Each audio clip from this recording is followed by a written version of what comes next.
cloud. So one thing, just on the prayers, you know, what does the Book of Mormon tell us who the Eternal Father is?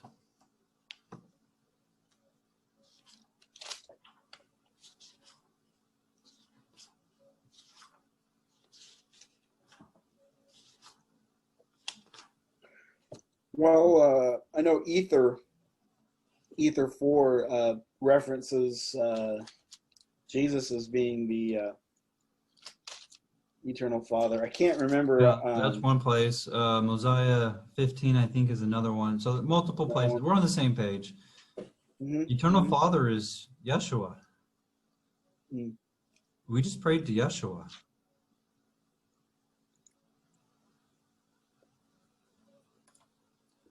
So here's another one for you, just to think about. I'll share my screen, because there's a couple, but I'll just share my favorite one.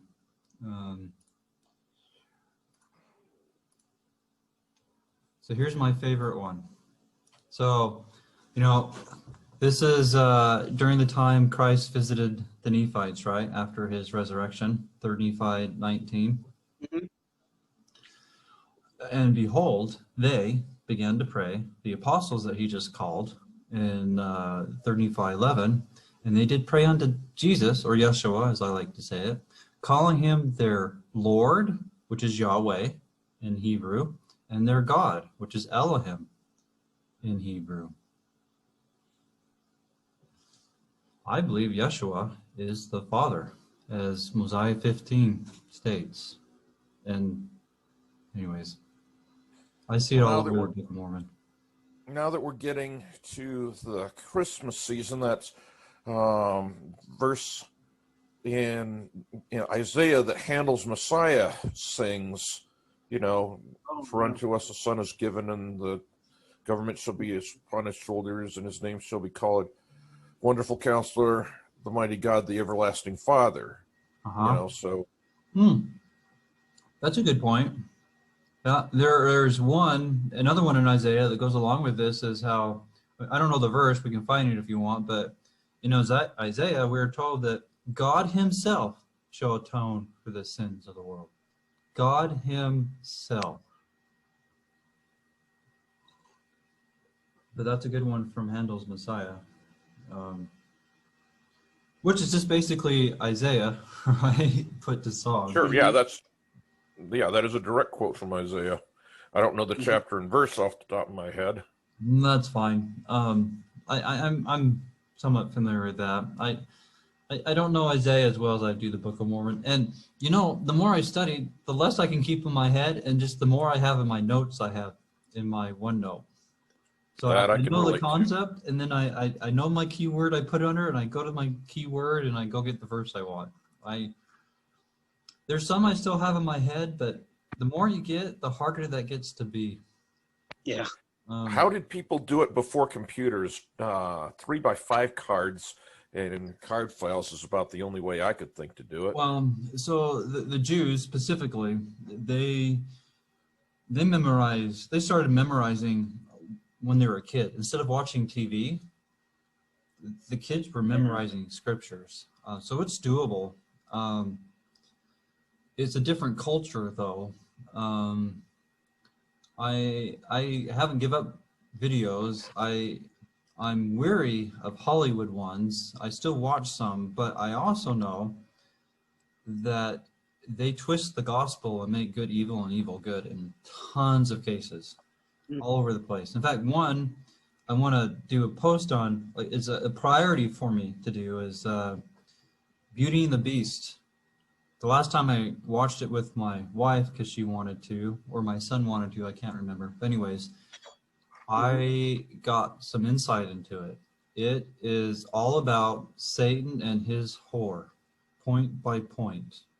And oh, wow. I'm happy to go over some of those even now if you want. It's a little tricky, but I'd be interested. Let's see, I have it. Let's see what we can do. Hold on, if you want to do that. Because I have it on my computer. I don't want to play it. I don't know if that will go well. So maybe I can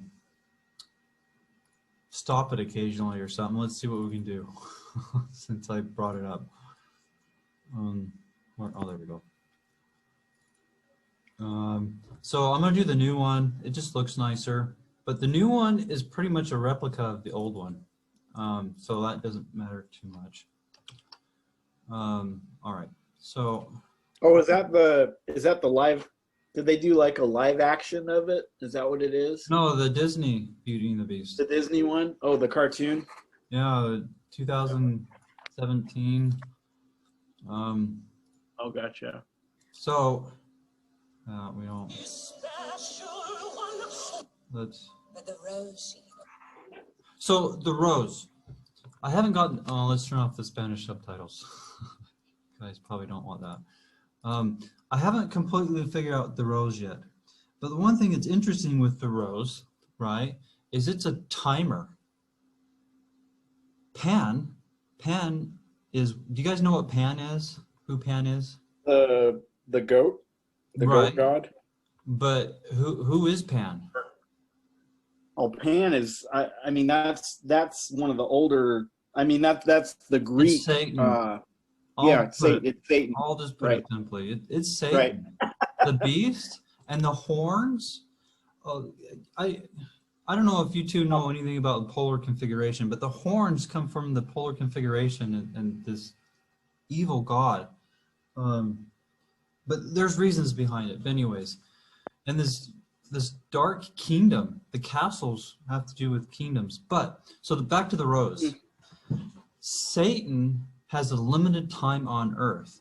The rose in Beauty and the Beast, what is it? It's a timer showing he has so much time to change, to get someone to love him, because he knows he has a time limit, right?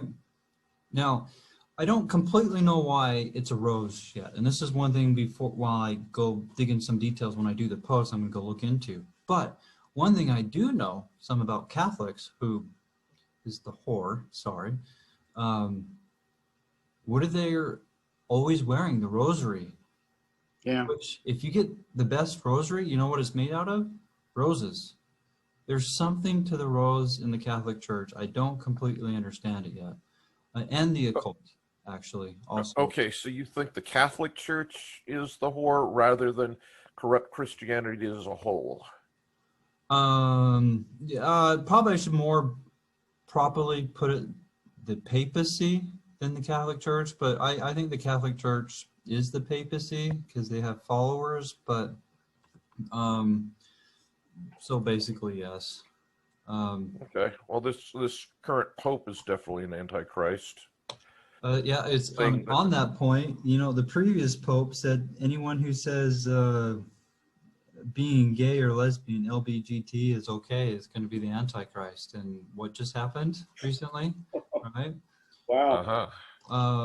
Anyways, so I'll give you a video that I think is really good. It's done by... Can I ask one more question, Sure. Stephen? Okay, we've discussed who the whore is. Who is the false prophet? My speculation would be Islam and Muhammad. I think that's a possibility. I wonder, I wouldn't say I have it completely figured out, but I think the Jesuits are a very good case for that, because the Jesuits are the one that's going through behind the scenes promoting what the Pope does. And so that's my opinion. Okay, so the whore would be the papacy, and the false prophet would be the Jesuits. Okay. That's what I tend to lean towards. I don't know 100% on that, but that's kind of where I lean. Okay. Let me get a video for you real quick that is done by Seventh-day Adventists that I think is really good, that I think goes into a lot of details that goes along with that. Hey, Steve. Yeah. So while we were just talking, I just looked up Rose and the occult. Yeah. And Rose comes up. One of the meanings for it, sub rosa, a Latin phrase meaning under the rose, which means secrecy or confidentiality. And the rose and its connotation of secrecy started way back in ancient Egypt and Greek mythology. In ancient Egypt, the rose was an emblem of the god Horus, In Greek mythology, it was said Aphrodite, the goddess of love and beauty, gave her son Eros a rose. That I think would go along with what I'm seeing in the movie, because that's all about Satan, right? All of those that you mentioned have to go with it. Aphrodite's Satan, Isis, Satan. I mean, Satan. Aphrodite, if I remember correctly, sorry if I'm wrong on this. It's hard to remember everything straight, right? But Aphrodite is Ishtar in Greek, if I remember correctly. It's their properties and attributes are the same. It's just the same pagan god renamed, if I remember correctly. Yeah. I'm not 100% sure on that, but I'm pretty sure on that, because they're both sex goddesses. I mean, you know why you dye your eggs red at Easter? What's that? Because of the blood from the babies that they killed. Oh, they put it on eggs. Yuck. Well, I know that was a pagan. Yeah, I know that was a pagan holiday and stuff. And it's because 9 months earlier, their wicked priests would have sex with innocent bystanders, and then they would have children 9 months later, and they'd kill them. Which goes into the SRA, right?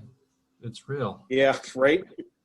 Well, and you mentioned Isis, Istar, which I think is what and then it links to Astaroth or Aster, the feminine consort of Baal.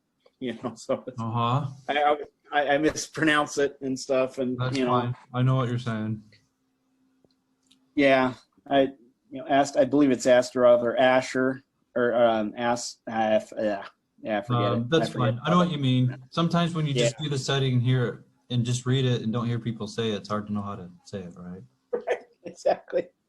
But I mean, you're a studier, right? Yeah, they're connected. I mean, you can see how they're connected, and yeah. Anyways, well, going back to the rose, the rose shows that whoever the beast is, which I believe is Satan, which I think going through this even more will show that, he has a time limit.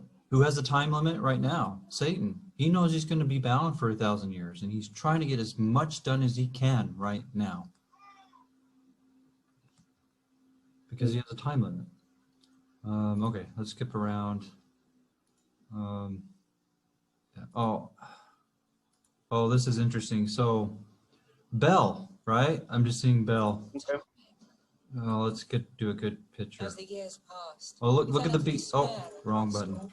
He's a beast. He's got the horns. He looks like Pan, the goat, right? Mm-hmm. What does that symbolize? Satan, the Baphomet. What is the Baphomet? He looks like the Baphomet. You know what that is? Right. Yeah, the Baphomet, the Star of Baphomet. Yeah. Well, no, like the goat.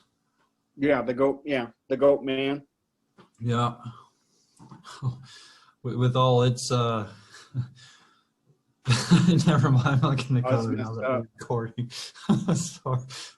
What's that? I'm probably being provoking enough for all it is right now. Anyways, okay. Sorry, go ahead. So Belle, right? What is she doing in here in the opening? She's reading books, right? She loves books. All these books. And where does the Catholic Church get the justifications for all their doctrines? Pagan books. That's what they study. They love these old pagan books that tells them Satan's ways. And that's what Belle, the whore, loves. Belle's the one that dances with Satan. You know, there's a song about it. I can't think of it right now. But, you know, dancing with Satan, I'm butchering it. And that's what she does in this movie. She dances with Satan later on. Mm-hmm. But anyways, the beginning, they're singing about she's reading the book, how she loves these books. And Gustav, am I saying his name? The one that make him look like a hunting buffoon, right? They're making fun of Christ. When you look at what he says and does, the intent behind it, it's mimicking Christ. Really? I've never. Oh, okay. I'll have to. And his sidekick, the fat sidekick, I can't remember the name right now. He's Christ's prophet because he's always singing his praises, right? Like the prophets actually point us to Christ, unlike the false prophets that we grew up with. But true prophets, holy prophets, they're always singing Christ's praises and bringing them to Christ, or the Messiah, right? That's what the fat guy does. He always brings them and talking praises of Gaston. Or I'm sure I'm saying the name wrong. Oh, this one, the three churches. So this one I haven't completely figured out. And I wonder if it has to do with past, present, and future. But these three girls are the three churches, in my opinion, or you know, past, present, and past, that are all gazed about Gaston or Christ. I mean, they could, to some way, represent blind followers. I haven't completely figured these three out, but it's interesting that they're in here because in the scriptures, churches are women, right?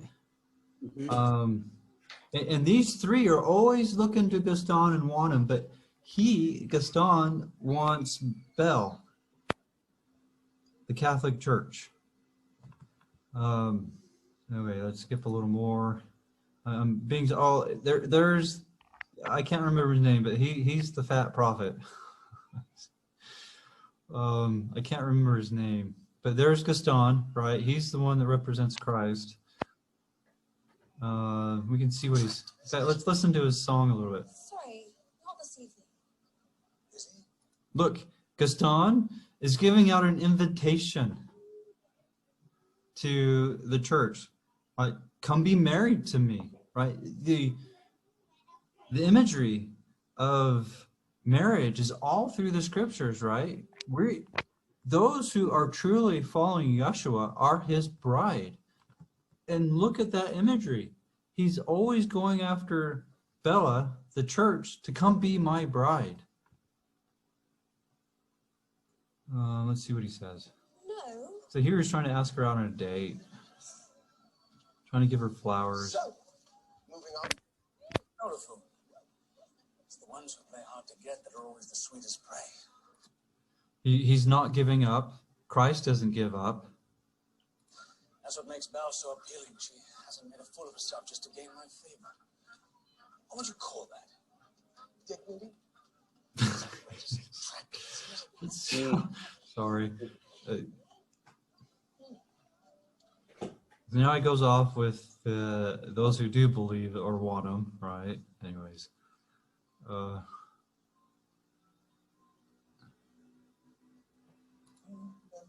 Okay, here's this one develops more in later, but here's Bell's father, right?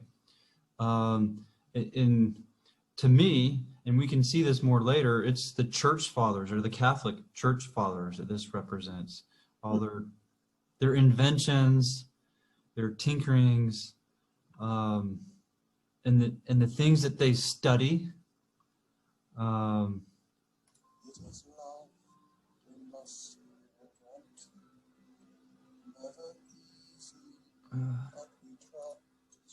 Sorry, it's hard because I don't want to watch.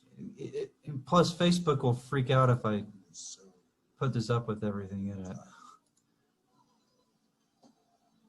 Okay, so here's the father going on the mission to go sell his goods, right? Or to sell what he believes and has done to get people to want it.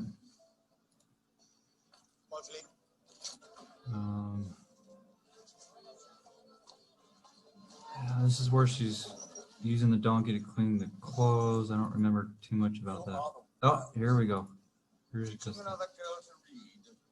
Isn't one enough? I have to tell you something.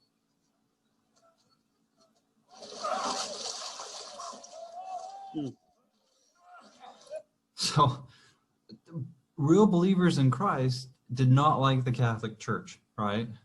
The Protestant movement, for one, but even before the Protestant movement, there were people that didn't like the Catholic Church, and they taught against what it stood for. I would say that that kind of represents that right there. Mm-hmm. And here they are making Bell, the Catholic Church, look like an innocent bystander. I mean, in the movie it looks that way, but if you look at what's, I believe it's representing or presenting, it's a whole different story. You are the wildest, most gorgeous thing I've ever seen. So here's Christ trying to get the church to come after him as bride, right? Nobody deserves Oh, no, he's looking in the mirror. Here they make Gaston and Christ look so conceited. It's so annoying, but... Am I catching you at a bad time? What is it, little fool? A certain damsel is in distress. Well, it's your attack. He's going to go save the church, right? We're going to try to. I'm not done with you yet. Here's the prophet trying to be like Christ. Well, I heard you had trouble with the headmaster. You never like me either. Can I give you a little advice about the villagers, though? They're never going to trust the kind of change you're trying to bring. People aren't going to like you changing my ways, because the ways that she's going against, even in this movie, are ways that Gaston promotes, right? His ways, Gaston's ways. Mm. Just making him look like a to business. teach a child to read. Read. Interesting how this always comes up, the reading, the books, the scrolls, the ancient teachings that are actually anti-biblical, right? Children you should concern yourself with your own. I'm not ready to have children. Maybe you haven't met the right man. It's a small village, Gaston. I've met them all. Well, maybe you should take another look. Some of us have changed. Gaston, we could never make each other happy. No one can change. Oh, here's an interesting thing also. So colors have meanings. I don't know how much I want to get into this, but Satan has a color of blue. Christ has a color of red.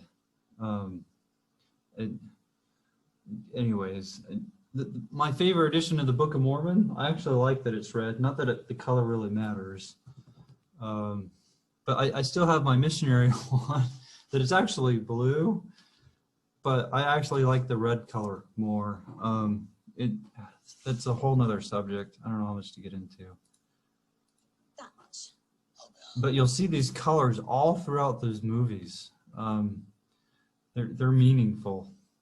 Do you know what happens to spinsters in this village after their fathers die? Interesting. They beg I never put those parallels together. I mean, I only saw the movie like once or twice. So. I've only seen it once or twice too. I didn't see it the first time. It was this last time I watched with my wife and son that it finally clicked to me.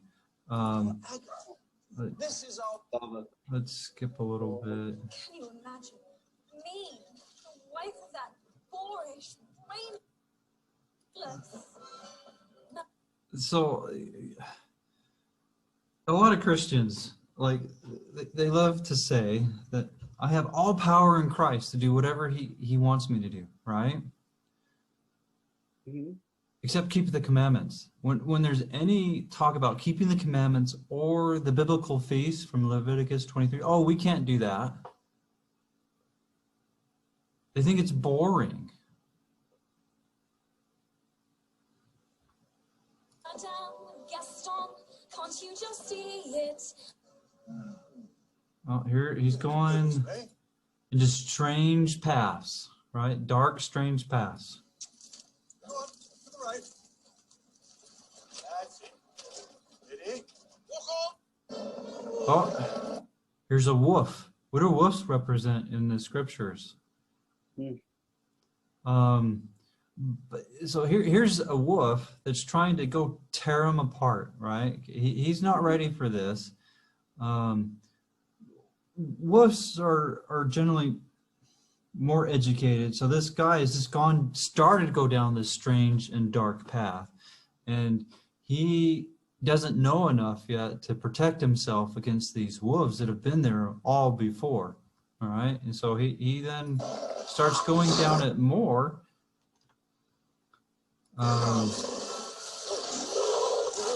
Who knows why, but he starts going down this strange and dark path more, partly because it looks like he has no other option, he thinks, right? Because he's running away from these wolves. Probably because, you know, in some people, when they're studying these things, they're doing it to defend themselves. So he's kind of pushed into it. And he gets to the castle. He breaks in.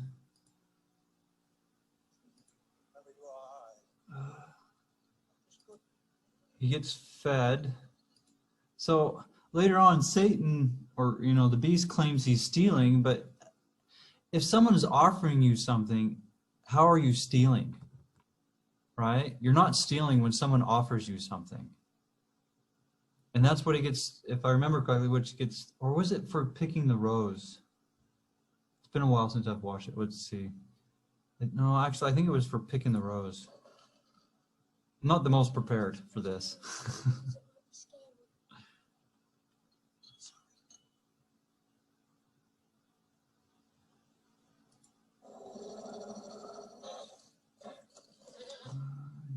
Oh, it's picking the rose. There we go. Which is interesting. It's back to a rose, right? That he picked, which brings out what you went and looked real quick, what the rose represents in the occult, right, Jeremy? That's what he took. That's what he learned. Rose. Satan got hold of him once he did that. Interesting. That's when he was bound. It was after he got that information, knowledge. Oh, I guess we missed the part where Bell comes in. Let's see. Well, the horse comes home.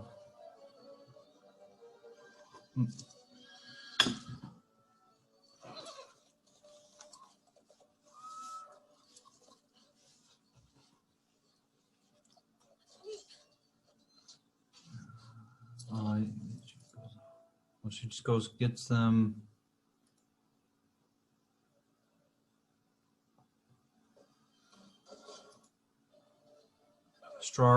Dark and strange. Who are you? She just wants to defend her fathers. And that's what the Catholic Church defends, the false teachings of its fathers, right? Mm-hmm. Come for my father. Like, She takes his place. I mean, she's there too. She's done it also. She's also bound. It's all right.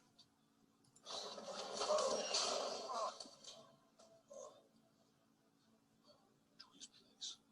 he's my father. He's a fool. So evil. Well, Laws, as Alma 34 brings out, does not allow punishment for someone else to stand in place for punishment. Alma 34 makes that clear. Torah makes that clear. In fact, one thing, especially with the LBGT supposed revelation, right? Torah says you cannot punish someone else for someone else's sins. That's what they're promoting right here. But I behind the scenes, though, or the story, sometimes you can't do everything correctly because of the storyline, right? But the Catholic Church is bound to Satan here. She bounded herself because she wanted to take her father's place or protect her father. And to protect her father, in real life, they have to go into the same teachings also.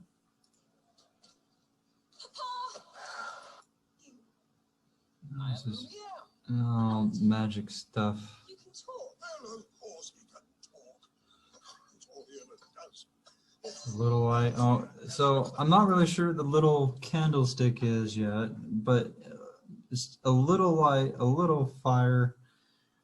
But this guy right here, the grandfather clock.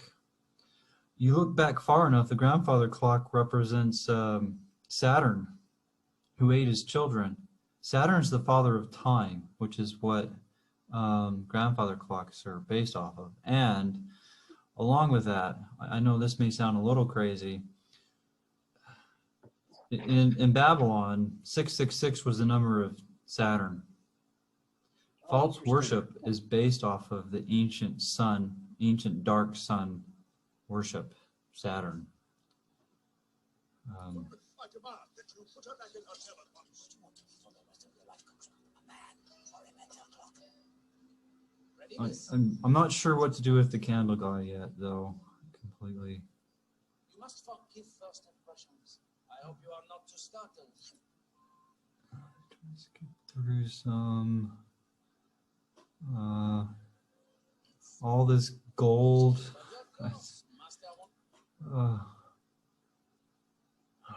I mean, that could represent money, right? And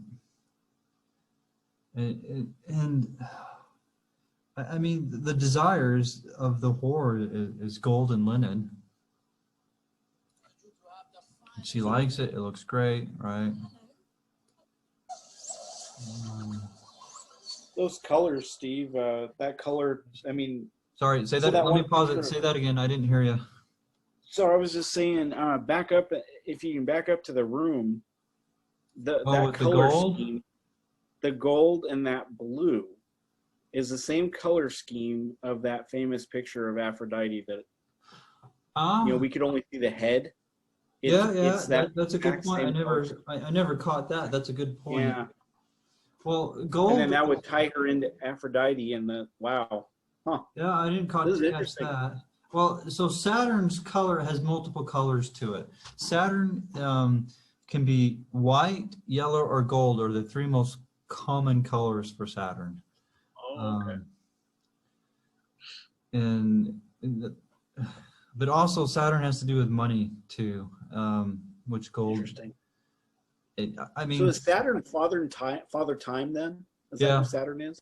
yeah, Wow. he's also the one that ate his own children, right?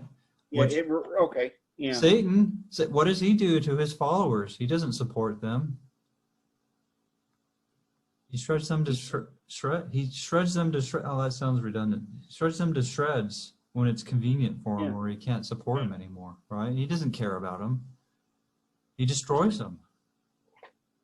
I mean, that's even literal. Even if while supporting them, he's destroying his children or his followers. Because son in Hebrew is an Hebrew idiom for follower. Oh, interesting. And father is a Hebrew idiom for leader. Name is a Hebrew idiom for authority.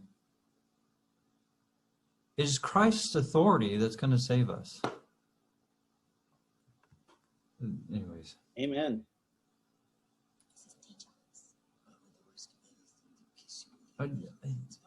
I don't know what this right here is all about. You must be strong. I know that's the maid, but I mean, just birds in general can represent angels, and depending on the context, it can be from heaven or from Satan. They Yeah. demons are Satan's angels. Peacocks.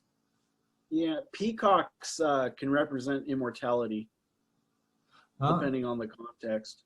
I didn't know that one. Well, and Depending Satan promises people eternal life that he can't fulfill on, right? Right. Because he doesn't have the power to do that, but Mhm. he gives such promises. In fact, in Star Wars, the only one that has the power to bring someone back from the dead is the supposed bad guy. But who is the only one that has that power in real life? Yeah, the Darth. Yeah, I know what Vader. you're talking about. Yeah. Yeah. anyways, that's just One of the interesting. Sith Lords. Yeah. Yeah. It's just another, Star Wars is just full of these examples of making good look evil and evil look good. It's just, Hollywood has them all over the place. And I've seen them more, the more I've read the scriptures, the more I see them, that they're just mocking the scriptures. And they're trying to get those who don't study to actually accept their false narrative, because it's actually close, and they actually do a very good, Hollywood does an actual very good job at it. In fact, I would say, sadly, that Hollywood does a lot better at putting thought into their stories than the Christian genre that is trying to, you know, do things for God. Absolutely. They put a lot more thought and effort into it than those who believe in God. In fact, in Revelations, I think it is, God chews out the believers for being so lazy and not being like the merchants of money, right? To be so diligent and thoughtful and thorough on it. The ones who are most thorough, the ones who really know what they're doing, Satan. Most believers in God today are lazy. It's sad. Most are lukewarm, and they're going to get spit out.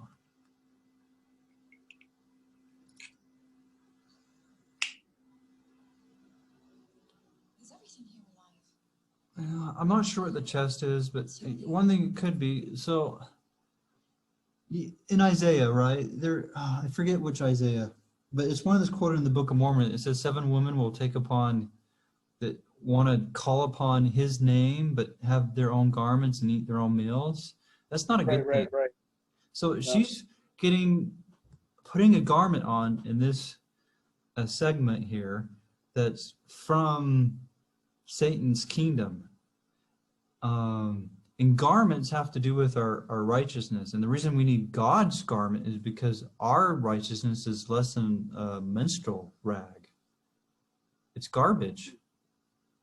We need Christ's garment, his righteousness. And it's interesting that that verse in Isaiah is not talking about polygamy. When you go look at the Hebrew context and correlate with other Hebrew scriptures, it's talking about how their people want to claim Christ, but they don't want his righteousness, and they don't want his food, which is his word. Christ is the bread of life, and the bread of life is the scriptures. They don't want that. They want their own way, not his way. But just off my initial thought right now, because I hadn't figured this one out, but that closet that dresses her, she's getting clothed with Satan's unwhite clothing, right? It's colored. What color is it? I forget. Probably red for blood. Because they're, I mean, the Catholic Church is drunk with the blood of saints. Let's see if it's red. I don't remember.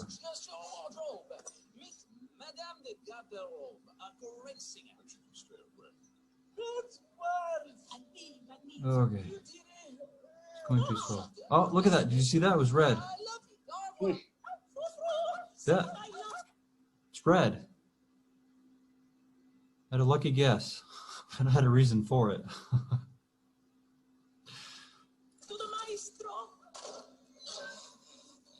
And it's not, and it looks horrible too, right? I don't think that was by accident. Anyways.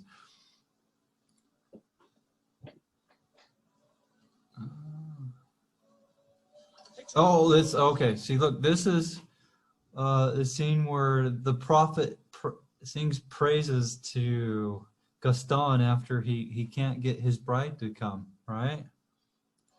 And can you guys hear it? Hear the video? Kind of. I mean, it's not. It's probably hard, Not too huh? clear. Yeah, I don't have English. I'll try to pause it when it's good. Yeah, it's lower than your voice, but I can certainly hear it. Okay. I maybe if I turn up my volume, I don't want to go too high. Oh no. I must have hit the wrong button. Dang it. Oh, okay. So let's see. Even when taking your lumps, no man in town as admired as you. You're everyone's favorite guy. Whatever you did to me that worked. I can hear it now. Yeah, I turned up the volume a little bit. You're everyone's favorite guy. Who should be everyone's favorite guy? Seriously, who should be everyone's best friend? It should be Christ. Everyone's awed and inspired by you, and it's not very Ears have to do with listening, right? Who should we be listening to? hard to see you walk. And look, it was the poor guy that was listening to him. Or, you know, doing stuff with the ears was have to do with listening. It's the poor guy. The wretched, the one that no one wants to do with. Like the parable on the rich man, or Lazarus and the rich man in the New Testament, right? It was the poor guy that listened. And the rich guy just rejected everything.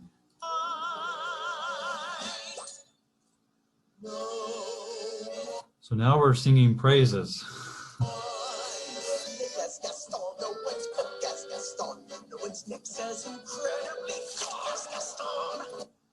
Look how he fixed his neck. Well, like symbolic of a healing. Well, who has stiff necks? Those who don't listen to this Gaston. He just fixed his neck so that he'll like Gaston.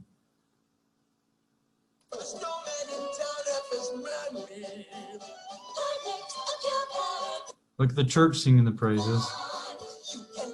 That's who I think those are, anyways.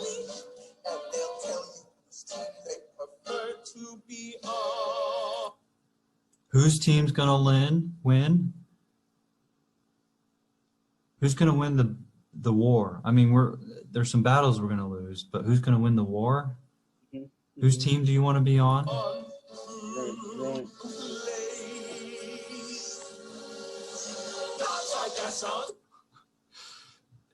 They're making fun of the believers. They don't know the name.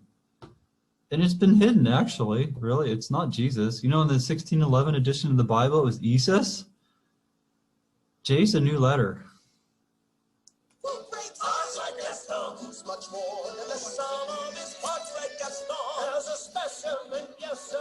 Yeah, the Greek is ESL. Yeah, in the 1611, it was spelled with an I. Okay, so they're sticking with the Greek then, or? Well, no, I Yeshua. I use Y, not I. Okay. I haven't put a lot of time into this, but there's one theory that makes me think that Yeshua may be slightly wrong. Where it might be Yeshua, or I don't know how to say it. I know it has a like YAHSH. Yeah, I heard Yoshua, Yeshua, Joshua, Joshua. Well, Joshua would be a better one in English than Jesus, actually, because Jesus, right.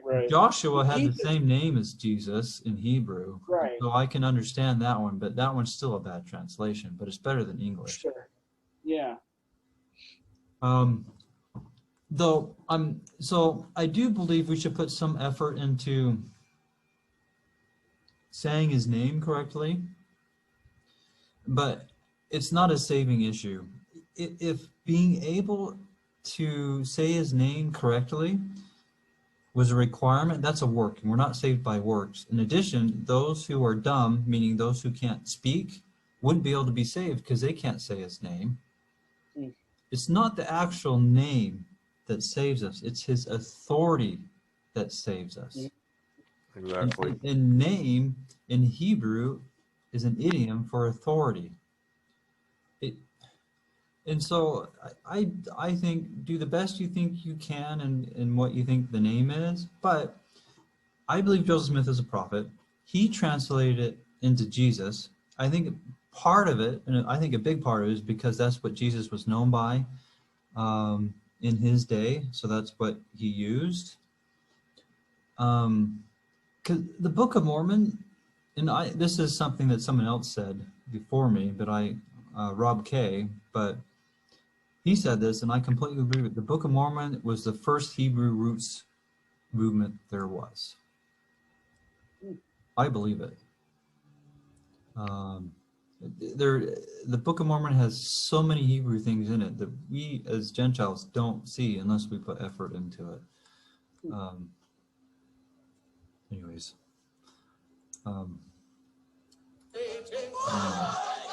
See, look, now they're, after the prophet gets them riled up to believe in Gaston, now they're all joining in, right? That's how it happens in the real world.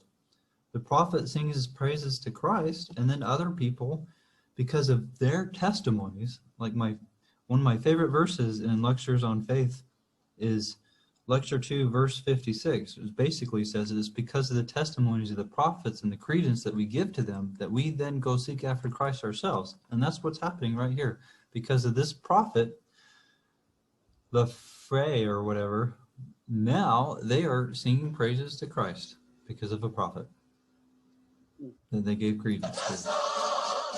I needed encouragement. Thank you, LeFou. Well, there's no one. Now, that's a twist. Christ doesn't need encouragement from us. But, I mean, it goes along with the narrative that they're pushing. So, it's not 100% there, but there are tons of parallels, hopefully, that you're seeing. I'm not just making this up, but I can bring out parallels. Sorry, go ahead, Jeremy. No, I was agreeing with you, Steve. I mean, thanks for bringing this up. I mean, I didn't see the parallels with that. Well, I've seen it before without it. It was only the last time I watched it that I did, a couple months ago. So I'm not prepared to do this right now, but you can at least see the basics of it. I'm not just making it up. It's there. Yeah, it's there. I can see it. As easy to post it as you. Okay, so we get the idea of the song. Maybe we go on.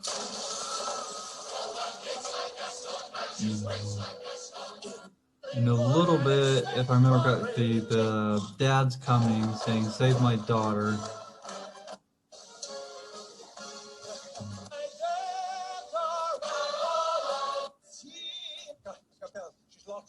Oh, yeah, here we go.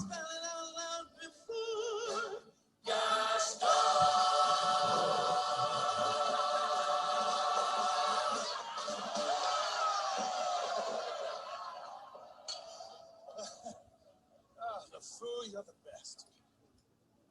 So in a minute, the father, Bell's father's coming that went down the dark and strange paths that is coming to get help for his daughter because she took her place, right? How is it no girl has snatched you up yet? I've been told I'm clingy, but I really don't get it. Because he's clinging on to Christ, right? They're making fun of him.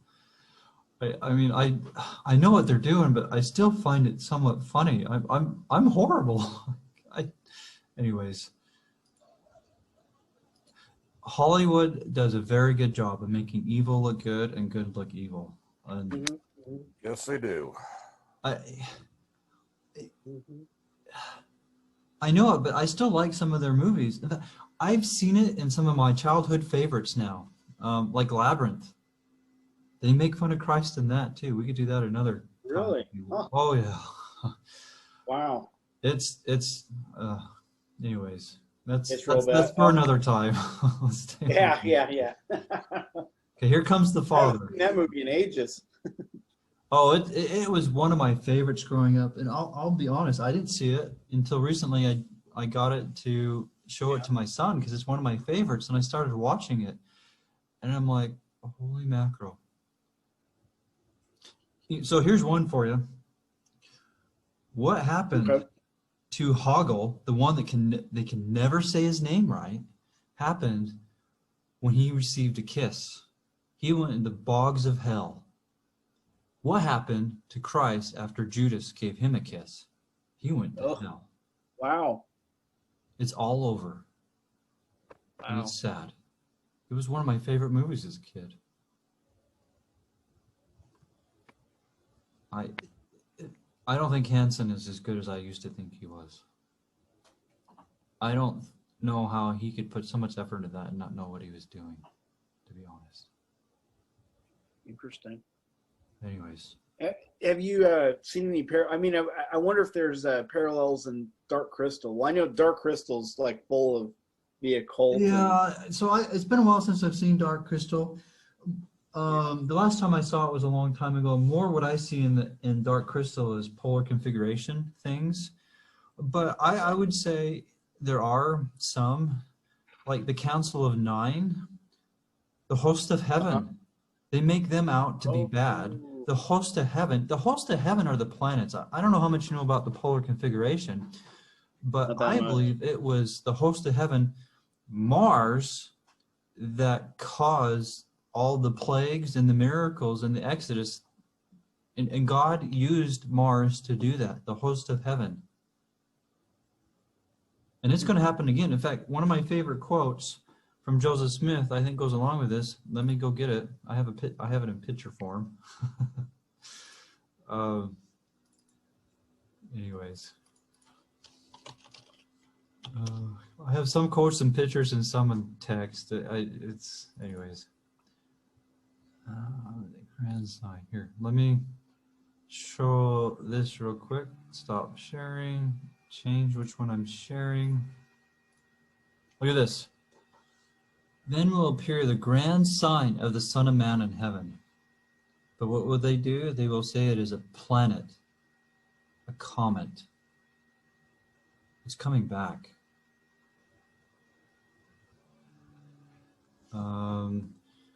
So here's another. Here, let's see. Here's a good one that goes along with it.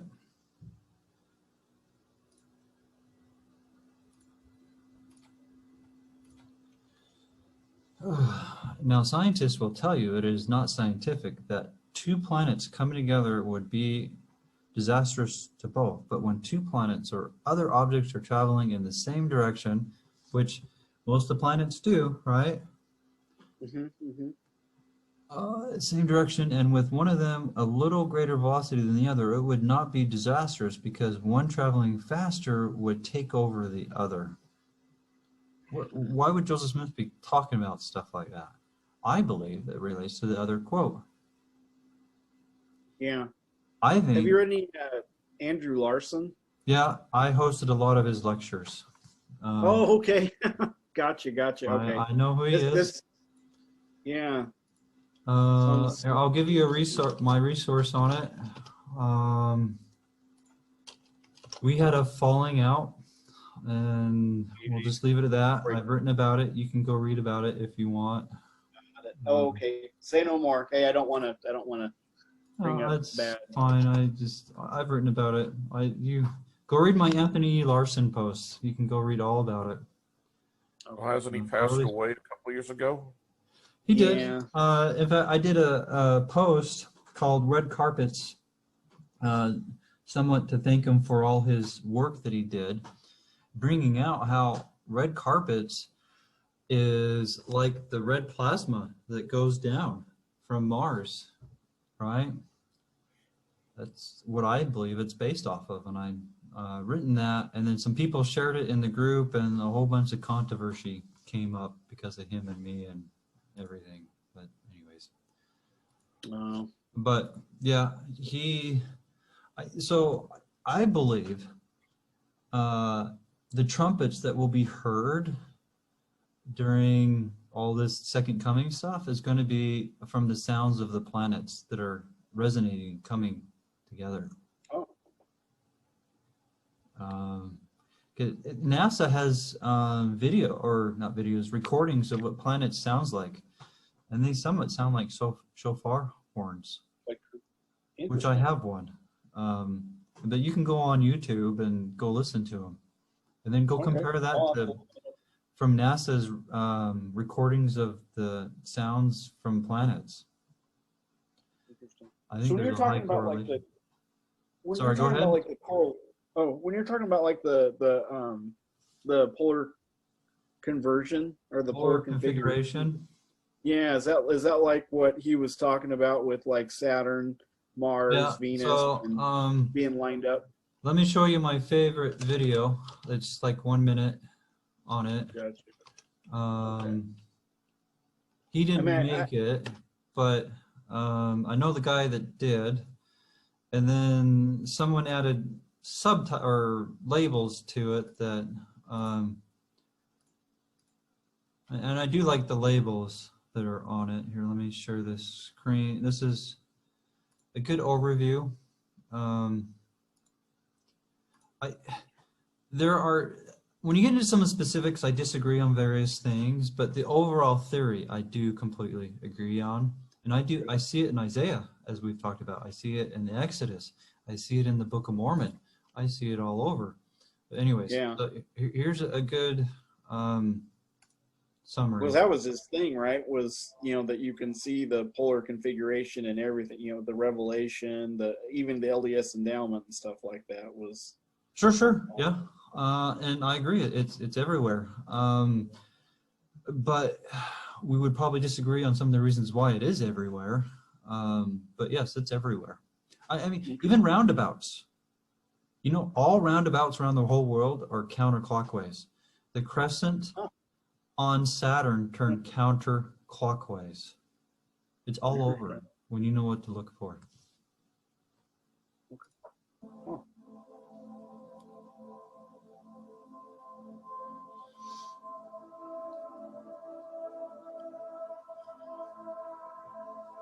There's your red carpet.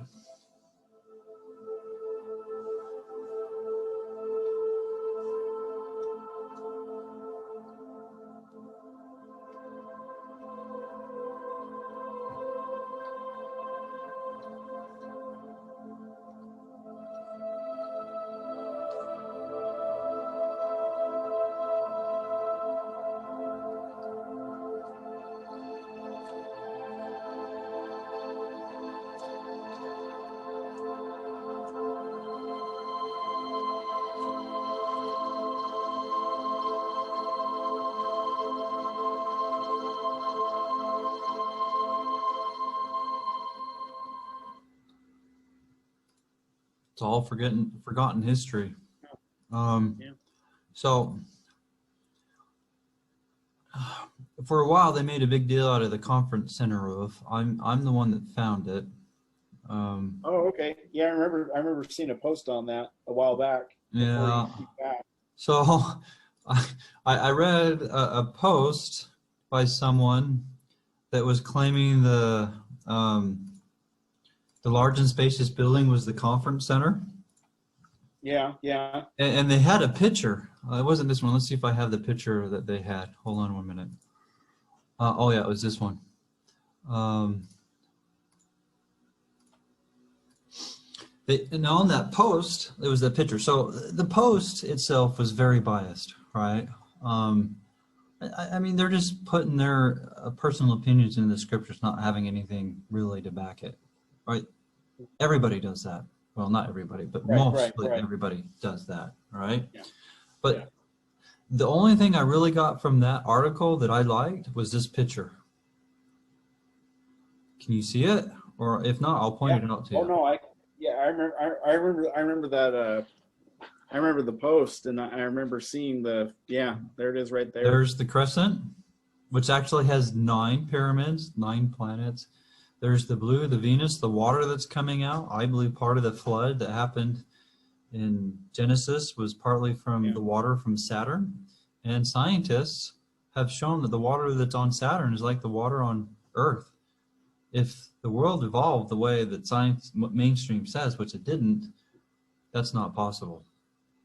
Anyways, there's the angle or the plasma from Mars down to Earth.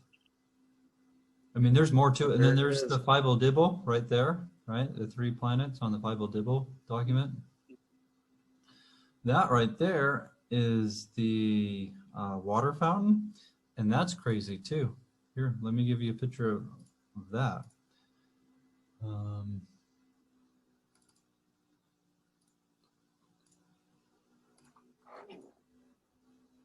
So look at the picture on the symbols of an ancient alien sky, which is a very good documentary, in my opinion.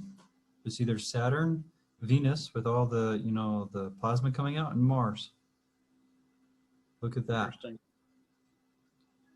There's the circle, the red, and then you go look a little below, there's Venus with the plasmas going out. That's inside the conference center. Wow. They say that the symbols in the conference center have no meaning. That's a lie. Somebody's aware of them. Oh yeah, I don't believe it was inspired. In fact, there was, when people in the group tried to say that it was, I would quote a book that of someone who interviewed the architects. They said it wasn't inspired and it wasn't given to them by the apostles. And so either they're lying. Anyways, Yeah.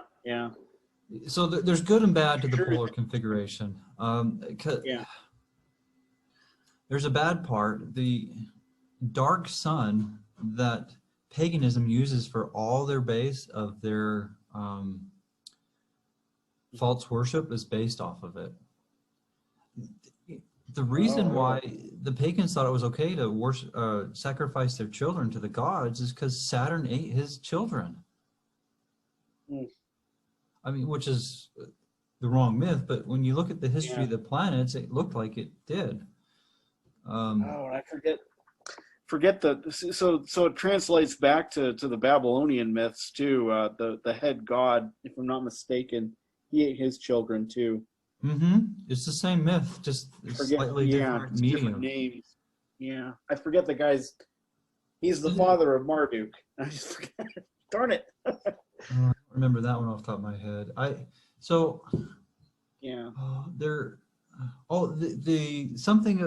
The hero with 1,000 faces. I've read parts of that. Yeah. Partly just to find the similarities between these stories to try to help the polar configuration understanding. And he, in my opinion, he doesn't do a very good job, to be honest. Gotcha. Yeah. But Hollywood does use his research a lot. But I think Hollywood has refined it, in my opinion. Yeah. Yeah. No, yeah. I mean, you can see, I can kind of see a similarity. The mythicists like to use a lot of that stuff and, for their arguments for, saying Jesus was a myth and didn't really exist. And it's just like, yeah, well, the problem is their myths are quite a bit different. So I'll give you a resource page that has some other resources, right? Yeah. Along those lines that show that how they have changed the myths today. It looks like they have relevance, and that's where Jesus came from. But when you go look at the history of them, that's actually not the case. When you do when you do a deep dive into it, there's definitely differences. I got into my little brother's buying into he left the church and stuff, and he's really buying hard into the mythicist argument. And so it's like, and I don't like to have arguments and debates with people and stuff, but it's just like I had to call him out on that. I said, because he was trying to point out this one god, Greek god, I think it was, and I was like, dude, there's no way. There's not even a. Well, there are some parallels. There's some. Yeah, right. But there's some. Well, like Hercules, right? And his heel. Sure. Genesis. That's it. Yeah. But point by point, they completely fail. One is not a connection. I don't know who in their right mind will say one point being the same means that this is where it came from. Come on. Right. Yeah. I definitely don't. Yeah, I'm with you on that. I definitely don't buy that just because it's one point. I'm open to the point to where, these were left, maybe leftover myths from a previous civilization that passed those down, but it's been corrupted over the years, Oh, and sure, we would understand. I don't think I'm open to that, really easy, because we can go down to Noah and his children and grandchildren. Right, the 70 nations are from the 70 grandchildren of Noah. And that's FYI. That's why I have 70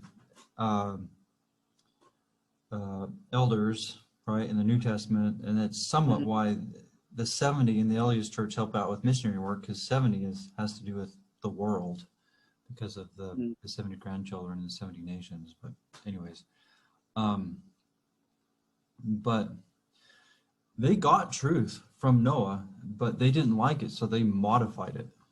And that's why there's part of the reason why there's a lot of parallels is because they did have some, but then they just didn't like it, so they changed it, perverted it into a lot of bad things, sadly. Yeah. I mean, that's one Babylon, thing I would say, is probably the most popular one, because that's where Egypt got its stuff, was Babylon. It's just Egypt got very popular for whatever reason, because it anyways. No, it's interesting. I mean, that's kind of your line. I mean, that's kind of my line of thinking too about it too. Is that it just got corrupted down the. I can see some similarities. Like you're saying, they're there, but this one though that my little brother was trying to pull out, I was like, dude, it's like no way. I don't know if you ever heard of Mithra. I'm aware. I don't know tons of details, but yeah. They've tried. The mythicists try and say that he's a type of Christ, and they try and say that he was born of a virgin. Yeah, well, some say that Mithra overtook Christ's body at the cross. I'm just telling you some of the things I've heard. Yeah, I mean it's based on junk history, and a lot of the historians that I've read don't see the connection with Mithra. I mean that there's better parallels, but Mithra is a really poor one, and my little brother just got really upset at me for that one. I was like, dude, whatever. Well, if you want to, it's a free country. If you want to believe that, go for it. I'm just saying the scholarship is really scant. For sure. I mean, Laman and Lemuel didn't like it when Nephi told truth either. Right. I'll tell you, LDSites don't like that when I bring that out, when they say I'm being rude and crude. I'm like, well, Laman and Lemuel didn't like it either. Right. They I've had some people say, you can't use my Book of Mormon against me. I'm like, for one, it's God's Book of Mormon, not yours. Right. He gave it to everybody, not just you. And if the shoe fits, wear it. In fact, who were the most wicked just before Christ's coming? It was the Nephites, and the Nephites are, supposedly the righteous ones. Us, well, or type for us too. I mean, we're Sure, yeah. And we're the ones that have the scriptures. We have the most. We have the Book of Mormon. We have the Doctrine and Covenants. We have the most light. And we should be reading and understanding and applying ourselves, and for whatever reason. So just to promote my one post I have a little bit. Have you read my King Brigham post? I think I did. I don't remember it offhand. I compared King Brigham. You've written a lot, so. Huh? You've written a lot, so there's a lot of stuff. I haven't written enough, in my opinion. So. Oh, gotcha. I have in my WordPress. I have 12 articles I'm currently working on, and I'm not always the most diligent. The last month and a half or so, I've been working really hard for work. In fact,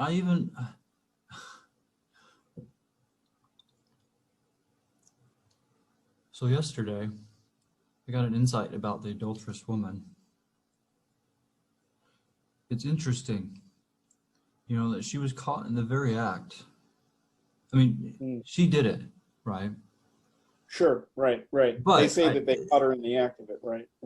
It was a kangaroo court. I've written some about that event in my Bishops or Judges of Israel's post, but here's the insight that I got. We commit adultery with Satan. How so? And when he has his servants accuse us, they don't bring forth the male, Satan, because we're the church, we're the female, right? Because Satan knows, this is the law states, the man has to become, because if they caught him in the very act, where's the man? They're liars, or they set it up and they knew what they were doing. In fact, I think it's more of a setup than just lying. But anyways, the law states the man is to be punished also. But Satan knows what the punishment is. The church that's committing adultery doesn't know. And Hosanna, right? One of the things that he did, or God had told him to do, was to marry a prostitute. To represent how God feels with the relationship with Israel. When I didn't know any better, I was doing Christmas, Easter, and Halloween, and all those, adulterous things, right? I'm not innocent of it. I mean, I will plead some not knowing any better because I didn't, but I know better now, and I don't, or I don't to the extent that I can get away with, because my wife still believes in those holidays. So I do as little as I can get away with. So I don't. I'll be honest, I don't know how scripturally correct that is. And it's a struggle for me. Yeah. But I justify it to trying to keep, some happiness in the family. But I will tell you, I do try to say little things here and there to tell my oldest son how I feel about it. I don't get into a lot of details, because he's 5. What does he know, right? I try to tell him a little bit, but anyways, Satan doesn't want to go to court because he knows what the punishment is. Just like the adulterous woman, if she was caught in the very act, where's the man? The law is against the man also, not just the woman. Yeah, he bailed. Huh, interesting. Yeah, and also, I mean, there's a lot to this event, but the woman was not forgiven. And the reason why God didn't accuse her is, for one, he didn't personally witness it in his moral being. He did say, neither do I condemn thee. Yeah. But he was the judge, and the judges aren't supposed to be a witness. He couldn't be a witness, even though he, God knows everything, right? But there was no witnesses to condemn her after he wrote on the ground, which I haven't figured that part out yet. I don't know what that is yet. But he was actually following Torah in that event, in that the requirements to judge were not being met. And one thing that I learned recently, partly one of the reasons I was thinking about it, is that it had to be at the gates. They weren't at the gates. Because in Torah, it says those types of judgments need to happen at the elders at the gates. And the thing is, those who brought him knew that, and they were rejecting Torah, which is rejecting Christ, or the Messiah. And he called them on that, and I think they saw that, and they knew it, and that's why they left. Anyways, I don't have it all figured out, but because I don't know what the writing on the ground is. But that's an insight. That I think the adulterous woman represents us, the church. And the one that we did it with is Satan, and he didn't come on purpose. And to me, it makes sense, especially with Hosanna, where Yeshua had, or Yahweh, which is Yeshua, had him marry an adulterous woman. And it's interesting, though, on this point, those who feel, some depression comes from sin. I mean, if you believe the scriptures, that's what it states. If you don't want to believe the scriptures, you can argue all you want, but that's what causes depression. But God told Hosanna, when your wife comes back, that adulterous wife comes back, treat her like a new bride, like it never happened. And that's what Christ does to us. He forgives us immediately. It doesn't take a year with a bishop. That's bullshit. It's immediate. I have had it happen. And the Book of Mormon has tons of examples of it. One I've written about is in Bishops Are Judges of Israel. I've written of it, as you stated. But Alma the Elder, younger, he's forgiven immediately in a coma. He did not meet with a bishop. And when he went around repenting from place to place, he wasn't telling bishops what his sins were. He was going to after God forgave him, he was doing all he can to make recompense, which is when you have a broken heart and a contrite spirit, you want to do. The steps of repentance happen after, not before, as the LDS Church teaches. And that's how God told Hosanna to treat his adulterous wife when she was ugly, in her old age, where all her beauty was gone, to treat her like she was a new bride, like nothing happened. That's how Christ treats us.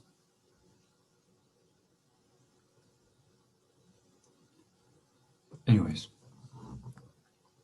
that was a little insight I had yesterday. It's interesting. I hadn't thought of doing the parallel with Hosea. I mean, that's definitely some interesting insight. Well, I believe it was given to me, but you'll have to How get much that emphasis? yourself. How much emphasis do you put on the broken heart and contrite spirit? I mean, is that something? It's a requirement. It's the only way that God can save us. Yeah. I mean, I can show you some verses if you want. Oh no. Yeah. No, no. That's Let me share my I screen. love it. It's a requirement. And broken heart and contrite spirit, I believe, is a Hebrew idiom for repentant. Okay. I don't have a lot on this, but I have a few. Turning the heart to God. Yeah. So here's one. That's the one. Yeah. And then third Nephi chapter 9, 20. Sure. I'm sure there's a lot. I haven't. It's all over. I think there's like 5 or 6 main passages. It's all over the place. I don't have too many notes on it, but I've seen it all over myself. It's just recently I've started saving verses on it, so I don't have too many. Gotcha. Yeah. You do the same thing I do. That's what I do too. Is I'll take like a topic and then I start collecting scriptures and putting them together, and I do that. But I don't do you've got like whole. Dude, Steve, you've got like almost. There's some where I've really put time into, like my priestcraft. I shared some of this one with someone the other day. Oh, okay. I think I have every one in the Book of Mormon. Wow. If I don't have one that you know of one, tell it to me. I'll add it. Okay. But I cool. I wrote a tool that helps me, and I give it out for free. Everybody can have it. Okay. Yeah. I'll be honest. It's not the most user-friendly program, but it's effective and it works. Because the LDS Index does not give everything. And okay. I'd be interested in it. No. I believe they don't give everything on purpose. I can't prove it, but there are some very interesting ones that they leave out.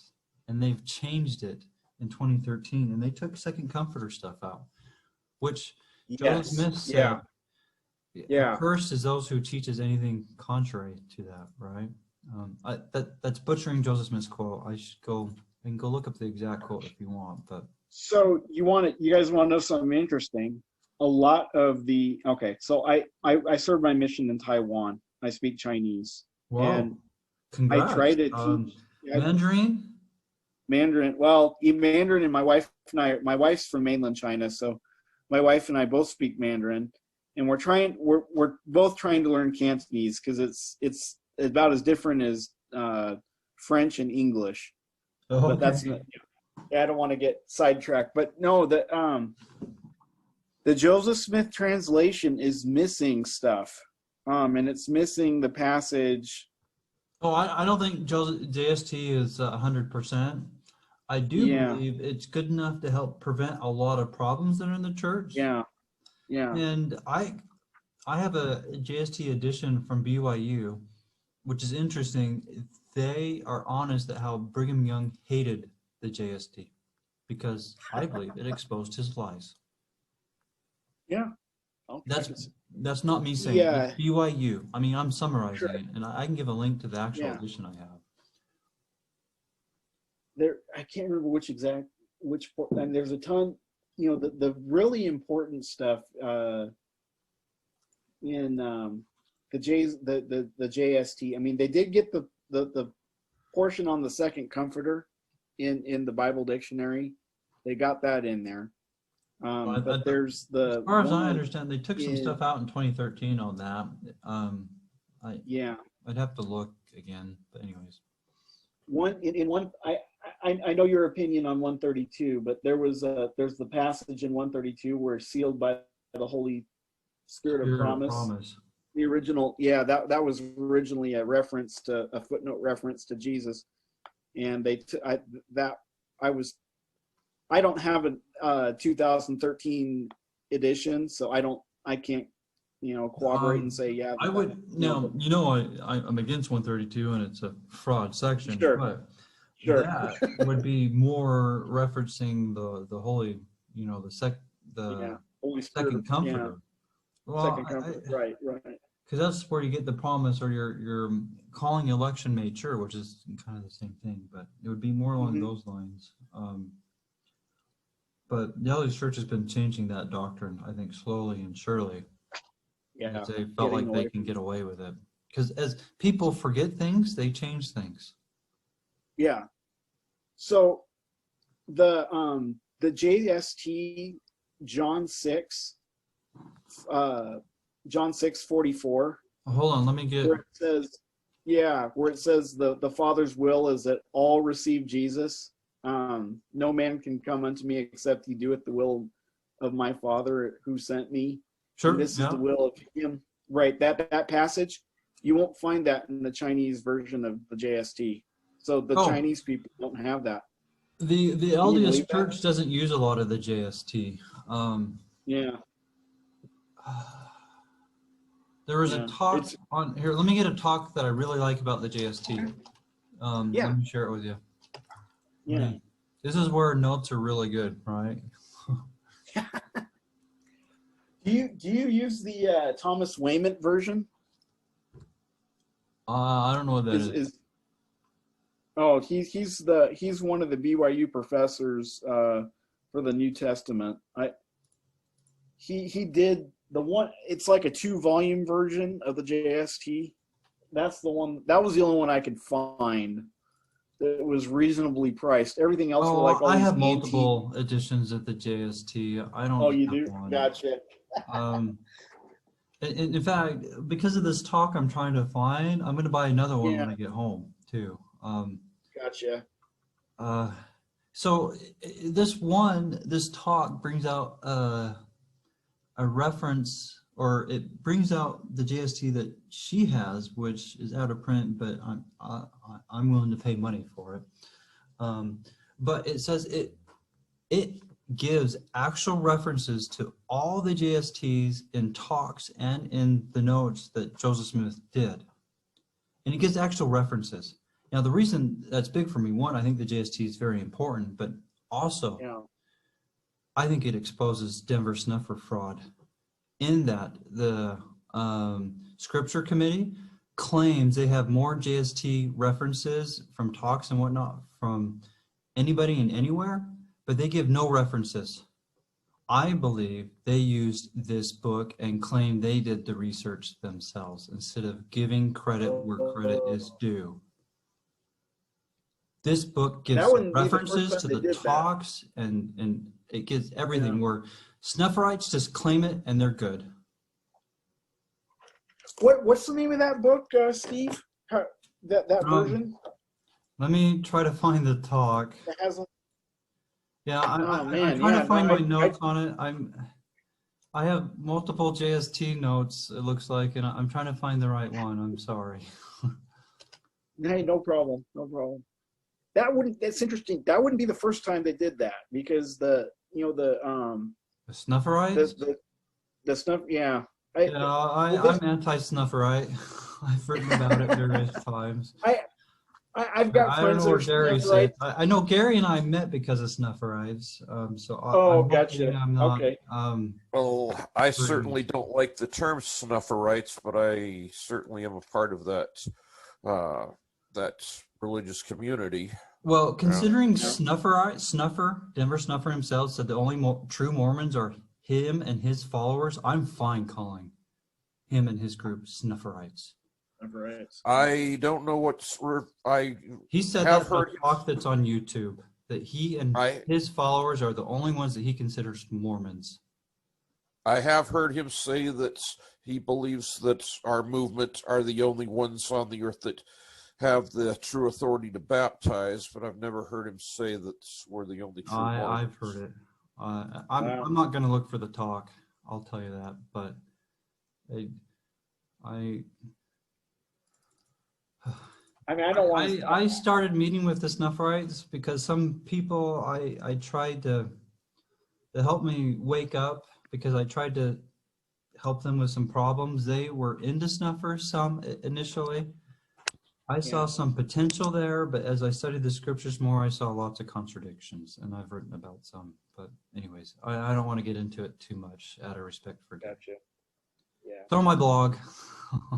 On the blog. You can go. Well, yeah, if you can find that talk on the JST translation, I'd be interested. Yeah, I'm trying to find it. If I don't find it now, I'll put it for you to continue looking for and find it for you. Thank you, sweetheart. And I feel bad. I can't remember her name. It was Joshua's wife. You probably know who I'm talking about, Gary. Charlotte or Melissa. Sorry, go ahead. Yes, I gotta. Let me come right back. I just had a pen blow up on me. Oh no. I'll be right back. Let me clean up. Okay. Whose wives are Charlotte and Melissa? Yeah, Charlotte. That's it. I feel bad I can't remember her name, but it's hard to remember everything. But it's her talk that she did that I'm referencing, that she did on the JST. Because I don't know if you know, but yeah. Okay, sorry. I'll be more quiet. Okay, sorry. I'll be more quiet. But Joshua and Charlotte believe in Torah, right? We have some differences, but we do believe, we agree on the importance of Torah. Yes. And they do a conference, and it was their last conference that Charlotte did a talk on the JST, and I thought it was wonderful. She feels like I'm back. Sorry about that. he didn't do enough. So it was by Charlotte, Josh's wife, that did it. Josh and his wives believe in Torah, which I agree with. We have some differences, obviously, because they believe in polygamy and I do not. And there's probably some other ones. Not that I have it all figured out, but the thing that I agree with them is that we're trying to figure out Torah, because there's a lot of dogma around Torah that that it misconstrues what it is. And when I first started looking into Torah, because God gave it to me to believe, and Rob K helped me a lot with that, and it's in the Book of Mormon all over the place.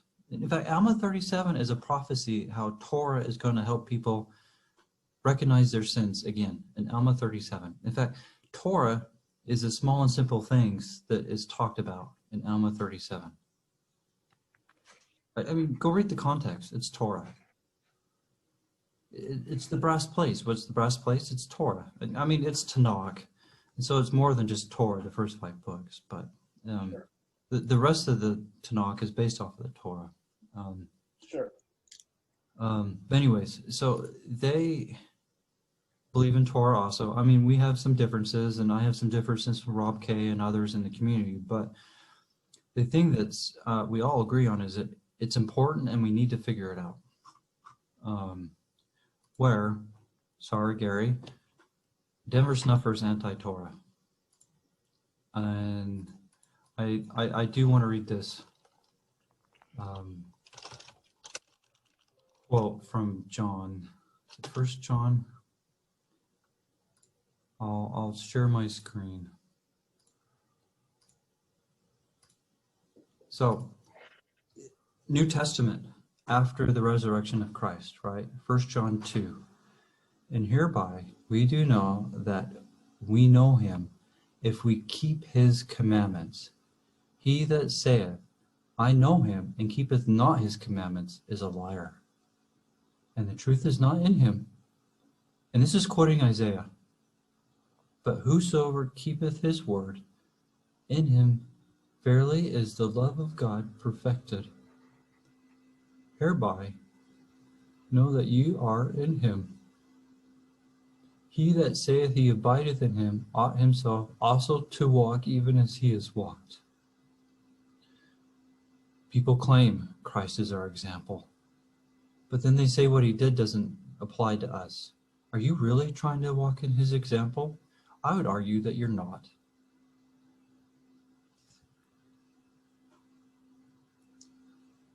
Christ kept Torah perfectly.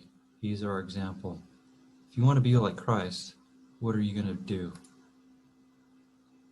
I personally find it pretty simple. And anyways, I don't have it all figured out, but I work at it.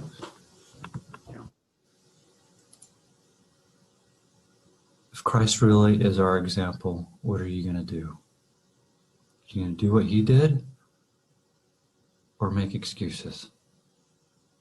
I don't think anybody denies Christ kept Torah.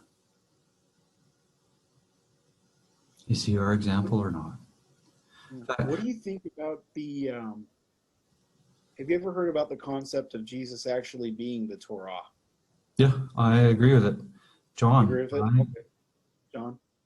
I found another one. He is Christ. I found one.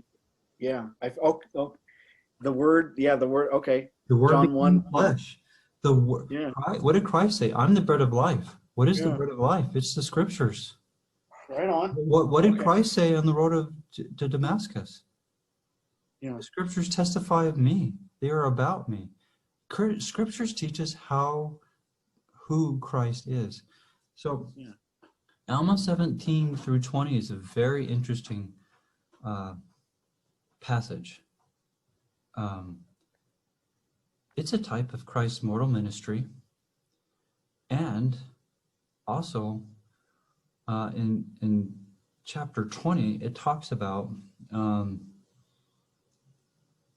what happens to the Antichrist. What causes the Christ to come after the Antichrist? It's when they don't allow God's people to worship him his way, to let them choose. We can go look at that if you want. We can go find the actual verse and expound upon that. Hold on. It's been a little while since I've did that verse, but it goes along with the subject. But anyway, Alma 17 through 20 is a type of Christ's mortal ministry and what he's doing. Sons of Mosiah getting ready. Journey hither. Okay, so Ammon and Lama journey. The father went said, why not come to the feast? So interesting. So this is interesting. So there's pagan feasts and God's feasts. I mean, the feasts are never called Jews' feasts in the scriptures like people claim. They're called Yahweh's feasts. They're never called Jews' feasts. I mean, we can go look at Leviticus 23 if you want, but we're getting sidetracked more. But it's interesting, when Lemhi converted on the Lord, he didn't go to his father's feast, the pagan feast. Whether Nephi, children of a liar, Laman rehearsed, told him to cause a tearing of kingdom. Astonished. Now the father Laman commanded that he should slay Ammon, sorry.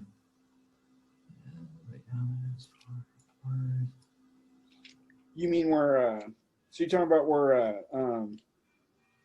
King Lamoni won't go, he doesn't go up to the, he stays with Ammon. Saves Lamanhi from his father, because his father was going to try to kill him, because Sure. he would Gotcha. keep God's commandments. But Ammon said, unless you let your son worship God his way, God's way, I'll kill you. And what happens when Satan doesn't let us, God's worshipers, worship God his way? He's bound for 1,000 years. It's when the mark of the beast fully gets implemented that then God bounds Satan.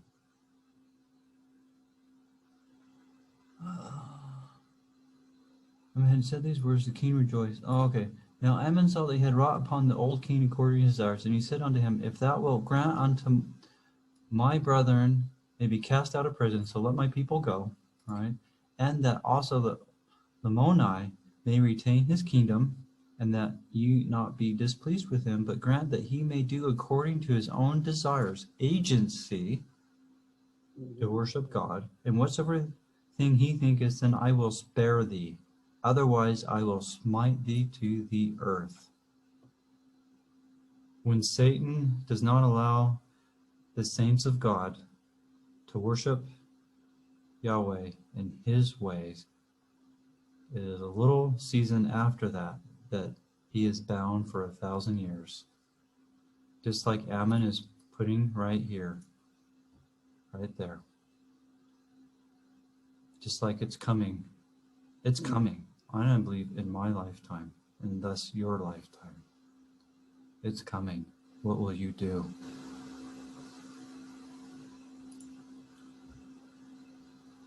We certainly got something coming.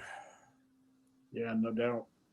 Well, Satan's going to be trying to force us to do false worship, which is the mark. It's all about false worship and true worship. How are we sealed gods? According to the scriptures, by keeping his Sabbaths. And I said plural on purpose. And FYI, what is it? D&C 89 says Sabbaths. And we can go double check. Let's make sure I'm not giving false doctrine here.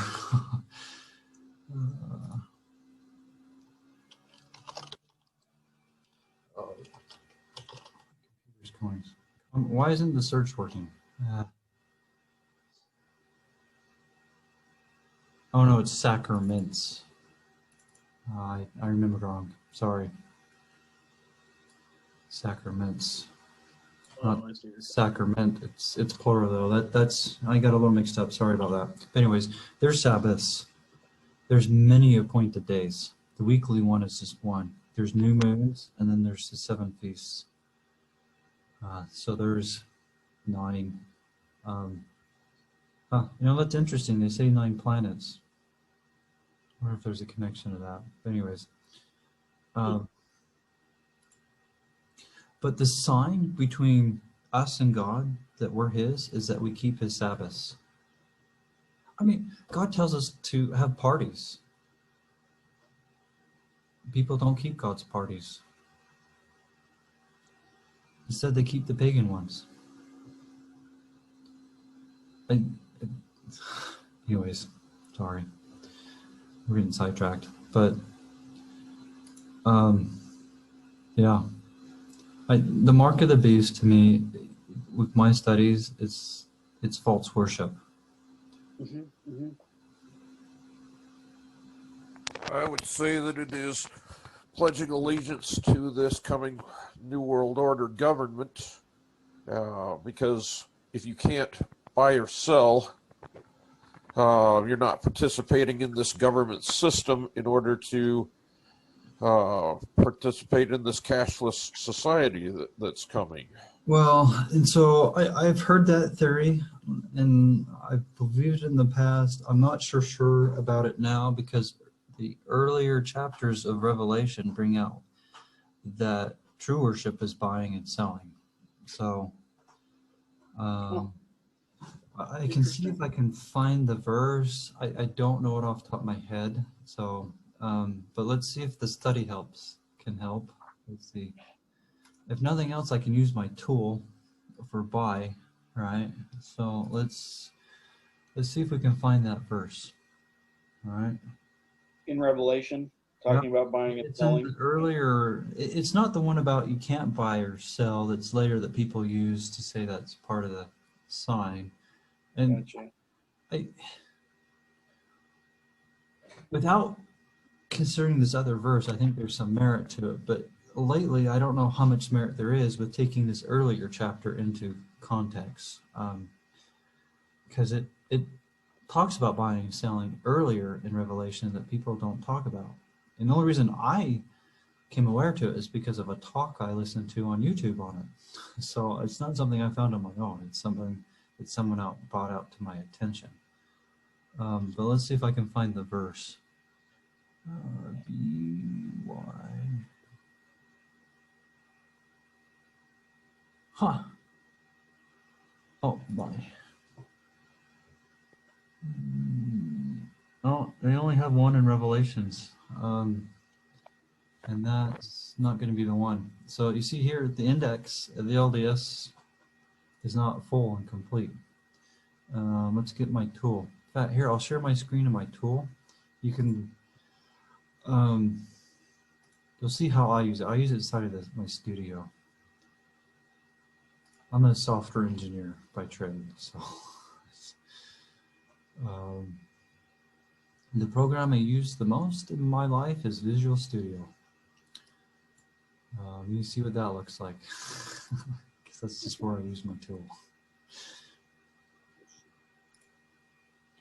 Hold on, it's loading. It takes a little bit.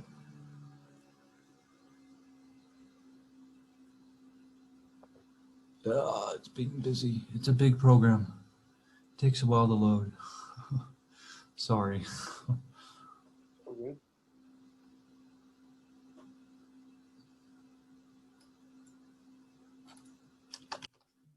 Well, I can start sharing my screen.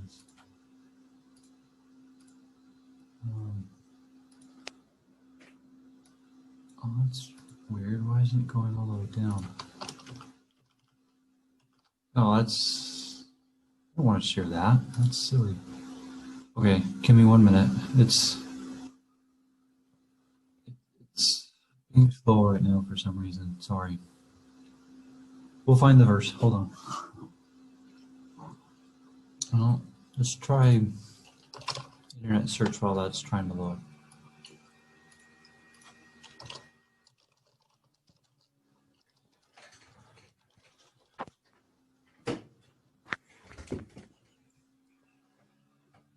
Oh, okay. It just started. It got jealous because it started as soon as I went to search.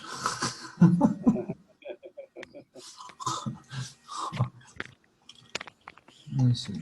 No, let's just do buy.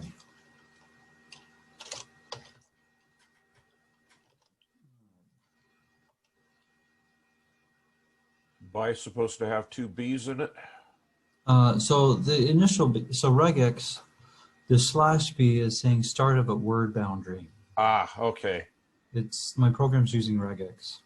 So, but good notice though.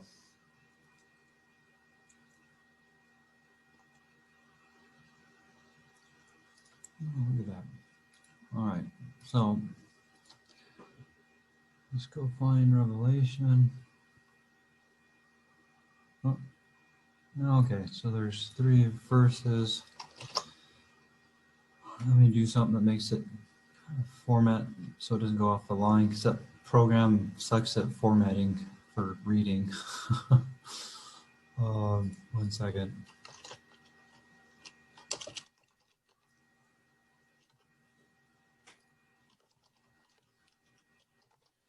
I'll share another. Silly computer. Oops.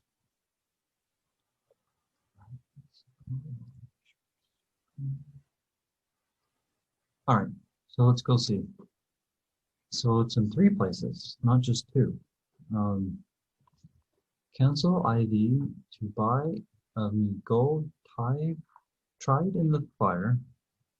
So that's tried in the fire, right? refiner's fire has to do with how we're becoming more like Christ. And I would wonder if that's what that's referring to, just off the top of my head. That thou mayest be rich. Now, rich in what? Right? Poor in spirit. When we're poor and go to Christ, he makes us rich. White raiment seems like it goes along with the righteousness, because it's his garment now that we're wearing. The white raiment, the white garment of righteousness, that thou mayest be clothed, and that the shame of thy nakedness.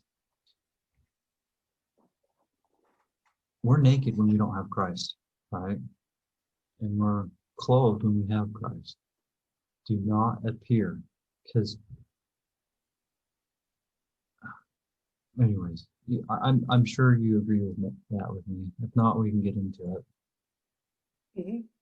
And anoint thine eyes with eye salve, that thou mayest see. I'm not sure what that refers to, other than, ears to hear and eyes to see would be my initial thought, but I don't know what eyes say is. But it's interesting. I counsel thee to buy me gold tried in the fire, right? There's purchasing, and that sounds a lot like becoming like Christ in that context, in that verse. Gold tried in the fire would be refined. Yeah, the refiner's fire, right? Blacksmiths, they put metal in fire to refine it. Right.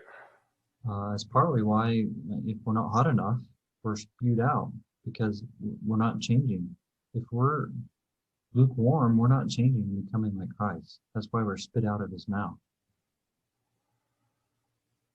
He'd rather have us be one or the other, not somewhere in the middle where we can't make up our mind. We're on the fence. We're lukewarm. Anyways. All right, so Revelations 13:17. And that no man might buy or sell, save he had the mark or the name of the beast or the number.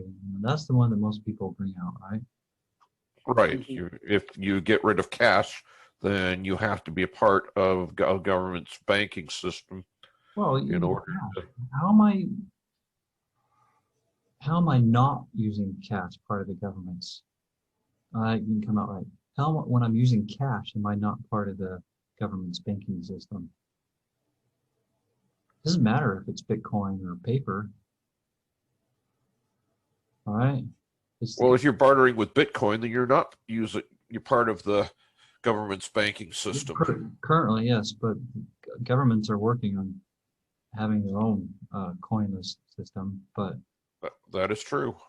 I don't believe that Bitcoin or any digital coin is part of the mark of the beast. Personally, I never have.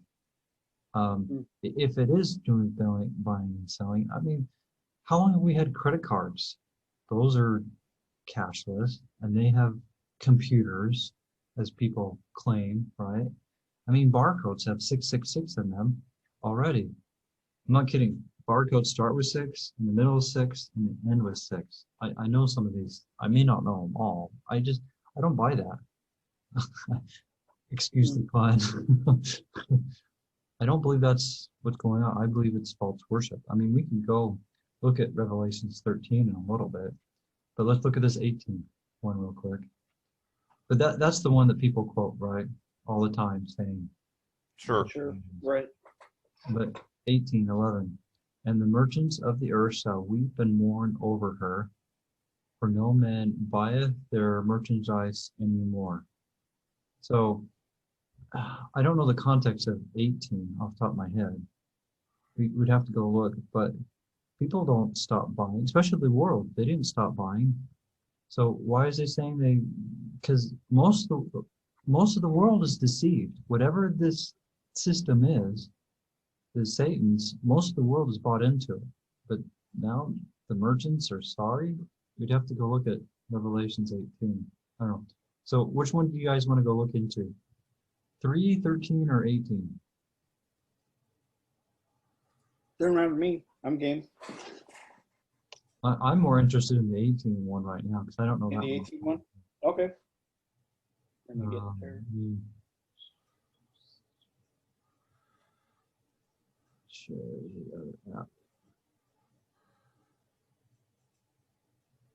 But the 3 is interesting, right? Because it Yeah. doesn't go with what is typically said about buying and selling. That I think we can agree on. Now, Mhm. the question that we need to really dig into, if we're going to dig into this, is how much is 3 related to 13, if I remember the chapter right. Anyways. So, look at this. So, McConkey's heading, right? This is McConkey. Bruce R. McConkey's opinion about this chapter, which sometimes are good and sometimes bad, but we'll just go with it for right now. The saints are called out of Babylon unless they partake of this, and she falls and laments there by her support. Now, if the saints, those who don't take the mark, can't buy and sell, but there are few, why are the merchants in verse 11 crying? Because the world's buying. This says it's the saints that are called out of Babylon, not the world. Here's a good one to start with, though, because here's the one that says they're weeping. All right. If anything, this sounds like it's more like what is in 3. And after these things, I saw another angel come down from heaven, having great power, and great was lighted with his glory, and cried mightily with a voice, Babylon is great is fallen. Okay, so Babylon's fallen. So maybe that's why they're weeping, because they're wanting Babylon's system, and it's not there anymore. So that's a possibility. For all nations have drunken the wine of the wrath of her fornication. The kings of earth have committed fornication with her, and the merchants of the earth are waxed rich through the abundance of her decadence. So, the merchants, which possibly in the context could be for Babylon's prophets, right? Because who's peddling this stuff? The prophets. So they're. Let's see. Hold on.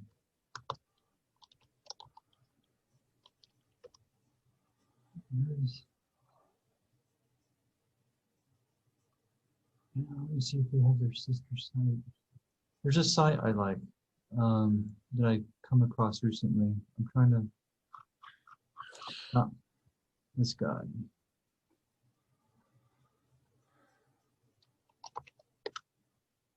So I don't agree with this guy on everything, but this guy has a website about the Book of Revelations that is on my to-do to read, because I've read some of his articles from it that I actually like. I'll share the link. He is very worthwhile looking into. There's that. I don't know what he says about this subject off the top of my head, but we can just keep looking. I just popped in my head. Very Is that good. that? Is that guy that he's a Seventh Day Adventist? No, no, this guy's not a Seventh Day. Okay. The video I showed earlier about Babylon and America one, he's a Seventh Day, and I like that video, but I don't like him for other things. Yeah, gotcha. But here's the article, or I think this is the right one. Oh no, that's not the right one. Hold on, let me get the right one.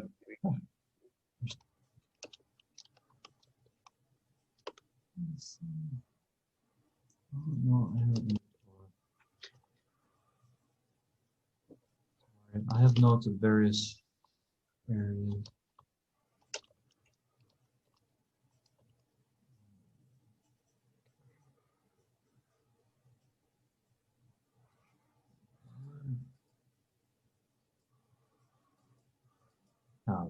Oh no, it's that one.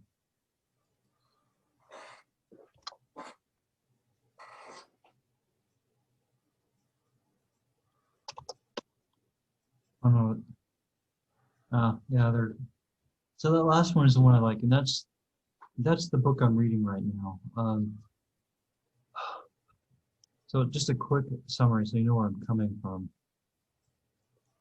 or most of Christendom thinks that the 70th week of Daniel has not happened yet. I disagree. And I believe the Book of Mormon disagrees.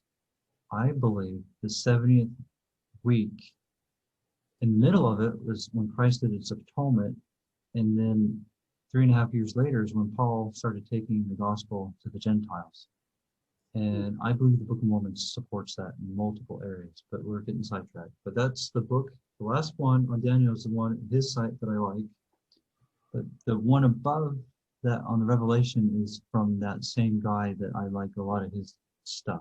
I don't like everything, but he has some good insights. So if you want to get into Revelations, which is something I'm getting more into, but not enough yet, because I'm stumbling here, but I'm trying to give you some resources too. He's really good, in my opinion. He doesn't know about the Book of Mormon. But the reason I looked into him is because of his 70-week Daniel site has some things that I believe is confirmed by the Book of Mormon, which is why I believe the 70th week has actually happened, contrary to what most people say nowadays. Okay, sorry about that sidetrack. Let's go back. I forget where we were. I heard a voice from heaven come out of her. This is, I should remember this. So God told me to remove my name from the LDS church. And here is God saying to his people, come out of the churches of the world.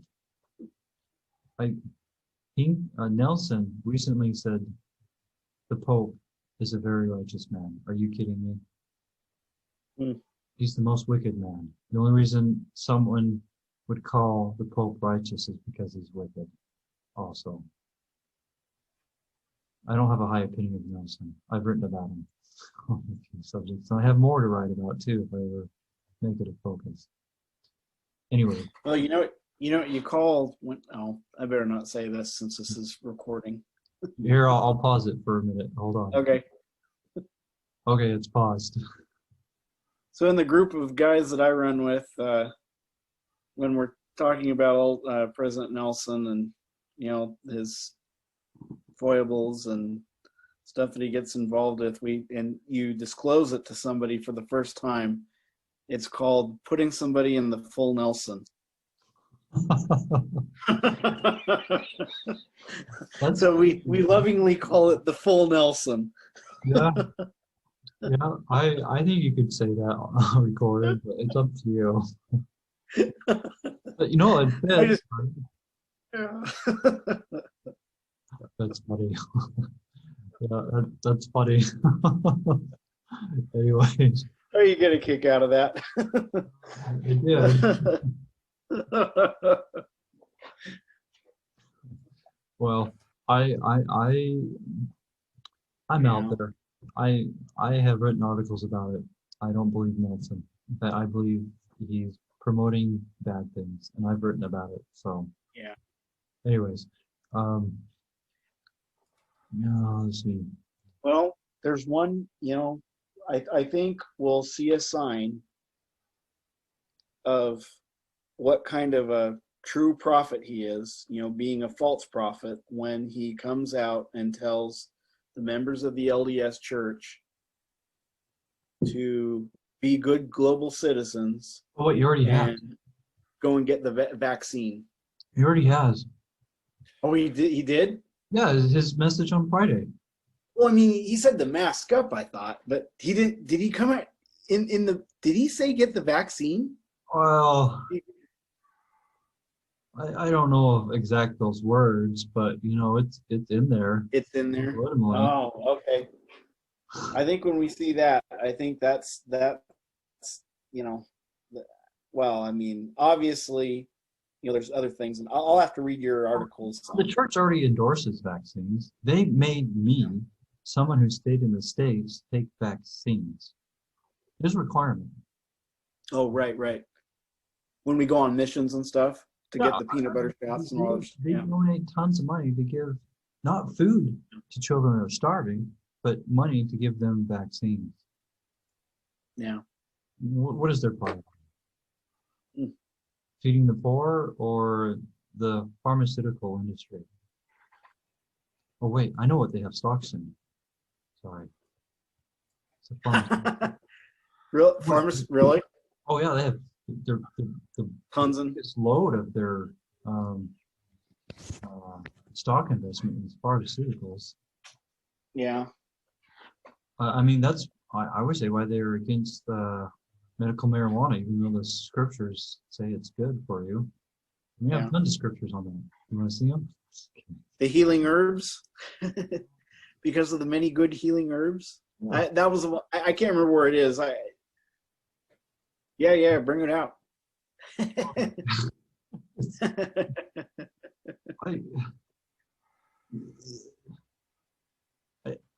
I'll be honest. I don't know how anybody believes in the LDS Church's claims when they actually study the scriptures.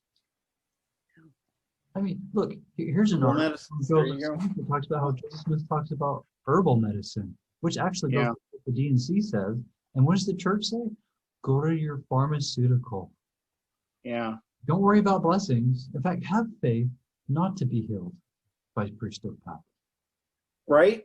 Oh my gosh. You see that one? It's like, oh, what in the What in the hell? right? Thank you.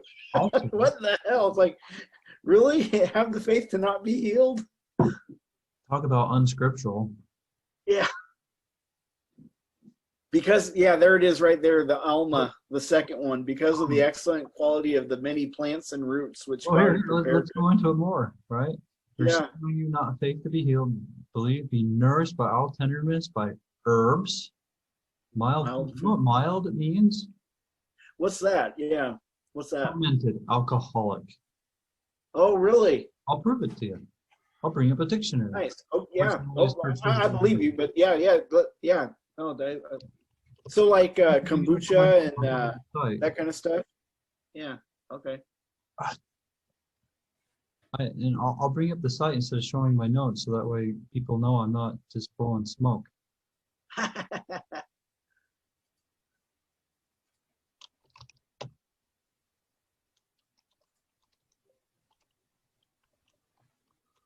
Soft, please. If I could spell. Okay.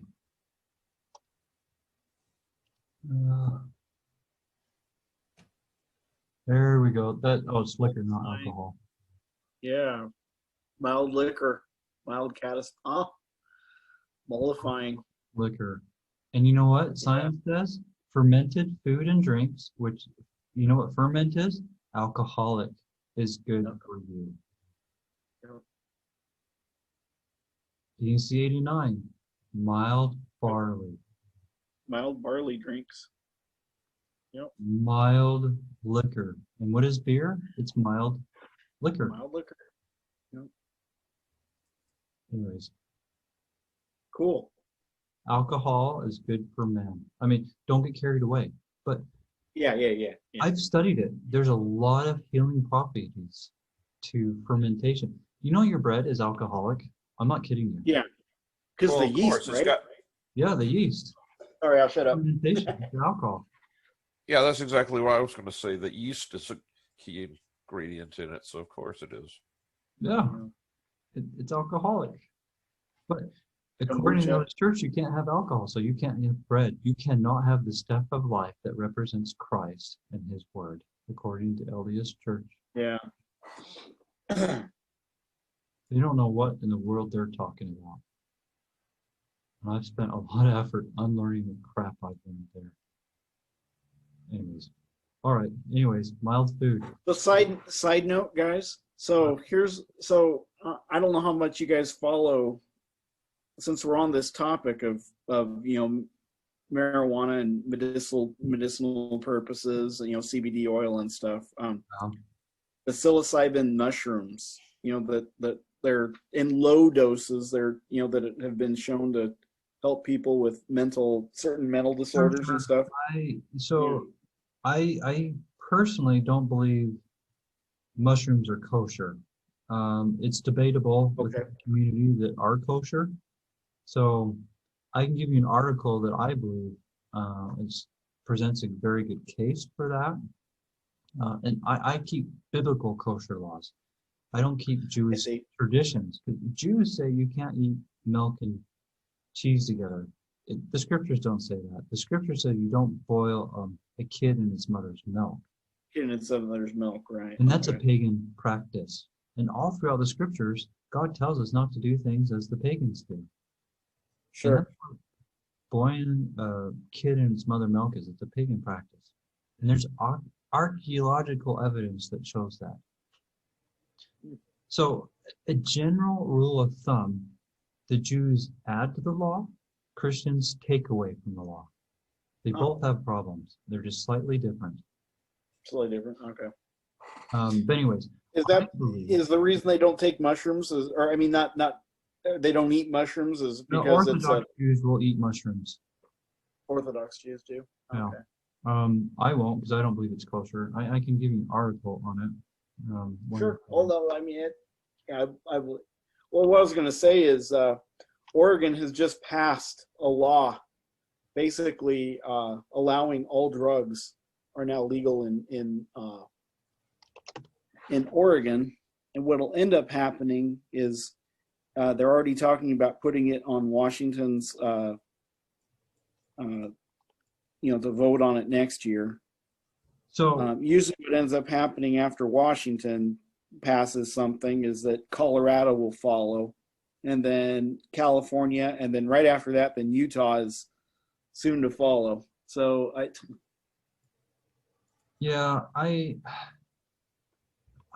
in some ways I think it's better than the pharmaceuticals, but with this article right here, which I put I believe they're not kosher.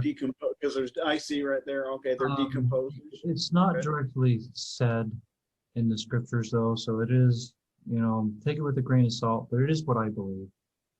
But I don't push it, right? Because it's not directly. Sure. But an interesting point on kosher, LDS leaders actually used to teach kosher laws were more important than Word of Wisdom laws. Interesting. So like here's one from Brigham Young. If people were willing to use the true knowledge from heaven in regards to their diet, they would cease eating swine's flesh. I know this as well as Moses knew it. That's kosher. Eating pork is more serious breach of the word of wisdom than drinking tea or coffee. Wow. We are told that swine's flesh is not good and that we should dispense with it. It's interesting. So, in general, the further you back or the closer to Joseph Smith, the more truth you can get. And I mean, obviously I still think this is still twisted because, you shouldn't be drinking tea or coffee. Joseph Smith drank tea and coffee. Brigham Young tries to use a lie that Emma was trying to kill Joseph Smith by poisoning his coffee. The only way that would hold any weight in people's mind is if Joseph Smith actually drank coffee. I mean, I don't believe the quote from Joseph Smith, but it's interesting. It shows that Joseph Smith drank coffee. And the LDS Church claims that Joseph Smith, and I believe this, would keep God's word no matter what, right? After he learned his lesson with the 116 pages, which he learned a lesson on. I don't think he was perfect. But when it contradicts what they believe, they're silent on it. Because Joseph Smith drank tea and coffee. Anyways, I like tea, not so much on coffee, but it takes some getting used to. Yeah, I'm with you on the coffee. I drink a lot of tea. Here, since we're on the subject, we're getting sidetracked, but I love no problem. Though. It just shows the problem with the LDS changing traditions. I mean, here's the one I want. Okay, so get this.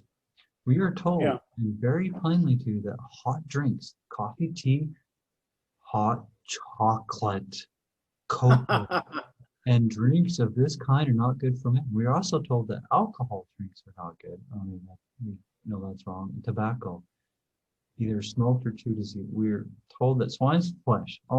That's another kosher one. Or is that part of that one? Anyways, is not good, that we should dispense. Oh, that's part of that one. And we are told that flesh of any kind is not suitable to man in the summertime. Oh, we could talk about that. The LDS Church actually modified D&C 89, and that's another subject. If we feed our children properly, we must pray them not to drink liquor, hot drinks, or get this, hot soups. Hot soups. You can't have really, according to the LDS interpretation of That's out. wisdom. No more soups for you. Hey, that reminds me of Seinfeld. No soup for you. Sorry. No soup for you. The soup Nazi. Yeah. Yep. Hey, they copied the LDS Church. No soup for you.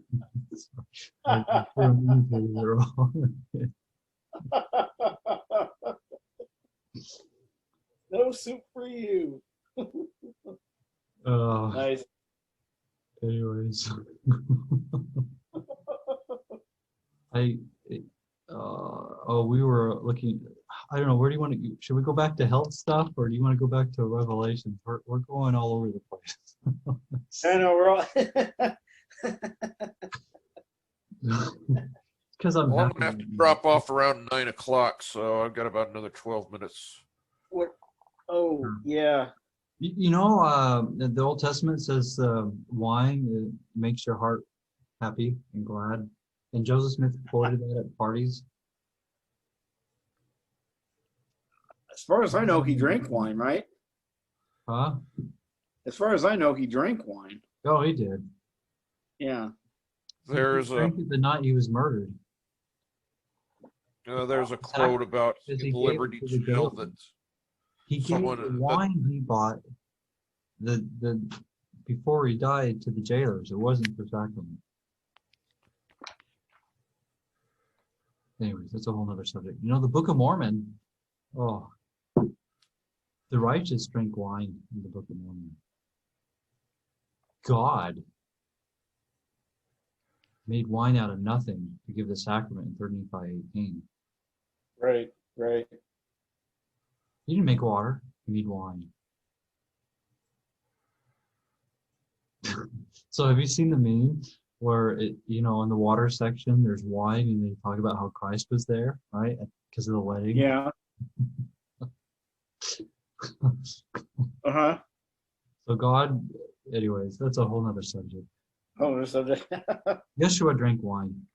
I mean, it's in the New Testament. He drank wine. Right. Oh, Okay, so what do you make of the fact that the followers of John the Baptist did not, but the disciples of Jesus did? Were they Nazarene?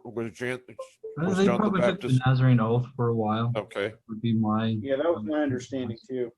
Okay. They're Nazarites. He says I won't. That's not a requirement, and even on that oath, it's just for a year. Paul took it too in the New Testament. I mean, this is where one of the things that shows that Paul kept Torah. And Paul's a whole other subject, right? And Torah. Yeah, right.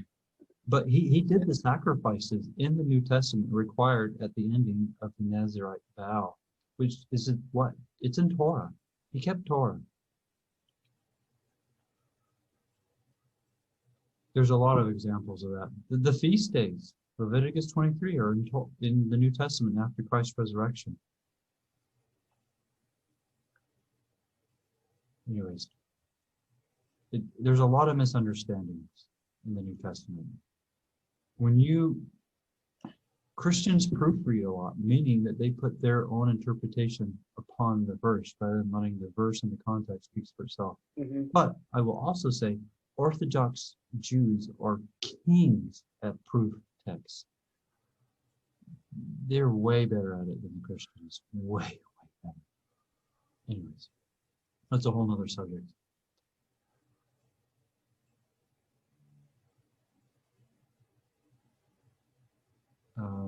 Anyways, so we go back to these help verses. D&C 59. herbs, good things which come out of the earth, food, raiment, for horses, barns, orchards, gardens, vineyards, all which comes from the earth, in the season thereof. Oh, so my first recorded session on this, because D&C 89 talks about this also, in the season thereof, right? Oh, here it is, 11, in the season thereof.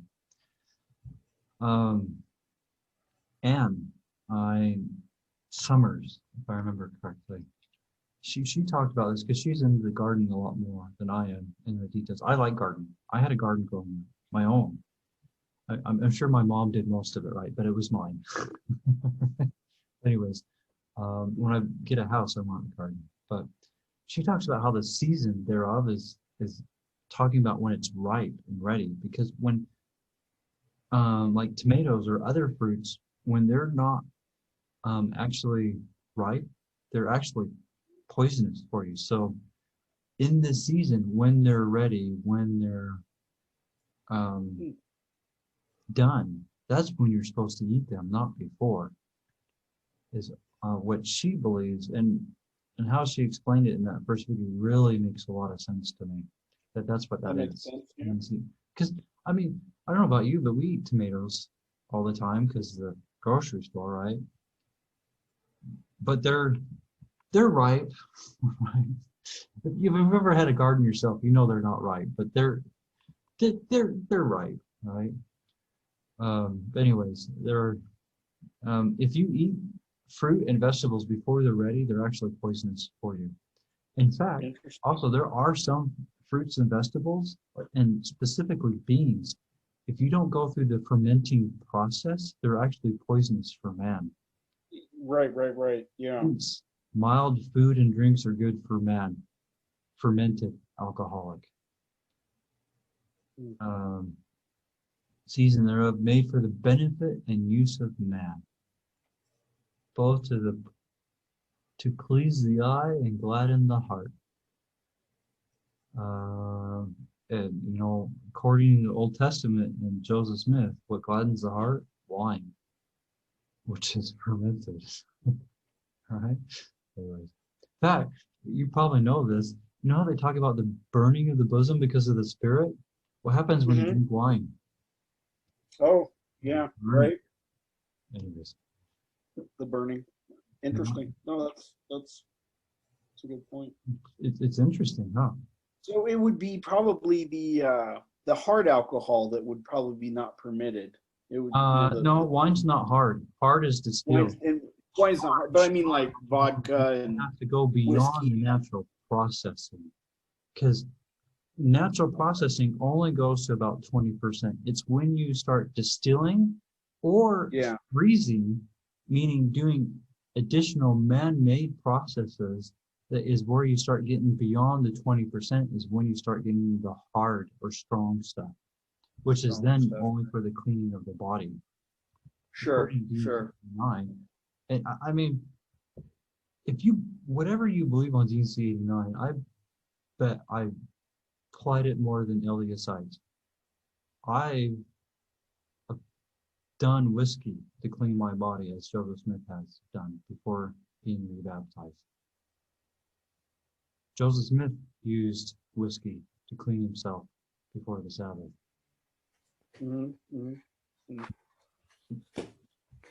Anyways, other subjects.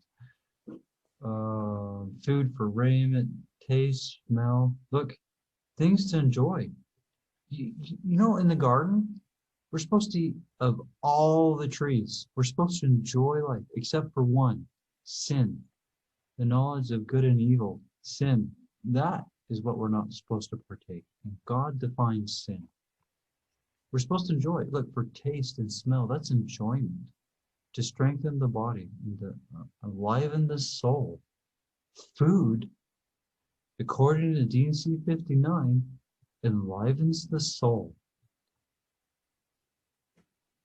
That's spirit, right? Soul and spirit. Anyways, and it pleases God that He's given these things unto man, unto this end, where they may be used with judgment, not to excess, neither by exhortation, not to excess.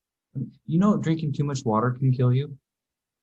Yeah. No. You get endemia. Oh, is that the technical term for it? Yeah, your body starts swelling. Yeah, you start swelling up. Usually, it's your brain swelling up inside the skull, and that's one of the things. And then I forget the other, but endemia is one of the bad things from it. Your body just starts swelling up if you drink too much of it. Sure, I know some of the technicals like you do, but I know it's bad. I don't know all the technicals. I know that one just because, I think it was my nutrition class. The teacher taught us that. Oh, the closest thing I had nutrition was a home ec and junior. Home ec? Oh, okay. I mean, but they didn't really talk about nutrition. It was just, you know, a class to learn how to cook, right? And so, in fact, I actually got A in sewing. Oh, nice. I don't do it now, but I was a good student. And cooking. My favorite part of cooking is eating, right? Yeah, sure. You know, the heart of man is food, right? That's what women right? Anyways. Actually, you know, there's some truth to that statement because what should we be eating? The bread of life. What is that? That's Yep. You know, a lot of these things actually have some truth behind them if you really look into it. So here's one for you, since we talked a little about the polar configuration. A frown, right? Okay. Up, down, upside down crescent. Turn your Mhm. frown upside down. Turn it up. So a frown, the crescent is upside down. Turn it upside down. It goes around to turn into a smile on the polar configuration, which is what they used to keep time with. Interesting. Frown to the top, turn it around into a smile. Just smile. It's all over when you know what to look for. Like I said, I believe in the general concepts of the polar configuration. Some of the nitty-gritties I disagree with Anthony on, but the overall research I think is good. The theory's good. Nice. Anyway, brothers, I'm going to have to drop off about now. Oh, okay. Oh, yeah. Same with me. Oh, Same okay. with me too. Thank you. Thank you, Steve. All right. Thank you, Gary. Well, thanks for coming, guys. Nice to meet you both. And come next week. Yeah. I enjoyed it. Thanks for inviting me. Yeah. Yes. It's, you know, Moroni 6, right? One of the later verses, we can look at it, but it says to just talk about things as the Spirit directs. No set schedule, and that's what we're doing. And that I am kind of stagnant on that. But it sounds like your alarm wrong, so I better let you go. Yep, my arm. Sorry about that. No, that's fine. I'm just glad that you guys came. Alrighty. It's been nice to have you guys come. Yeah, it was nice. It was nice visiting and you know, fellowshipping together. Yes, yeah. I hope you guys come again. Thanks for coming. All right. Thanks. Take care. Good night. Good night. Night.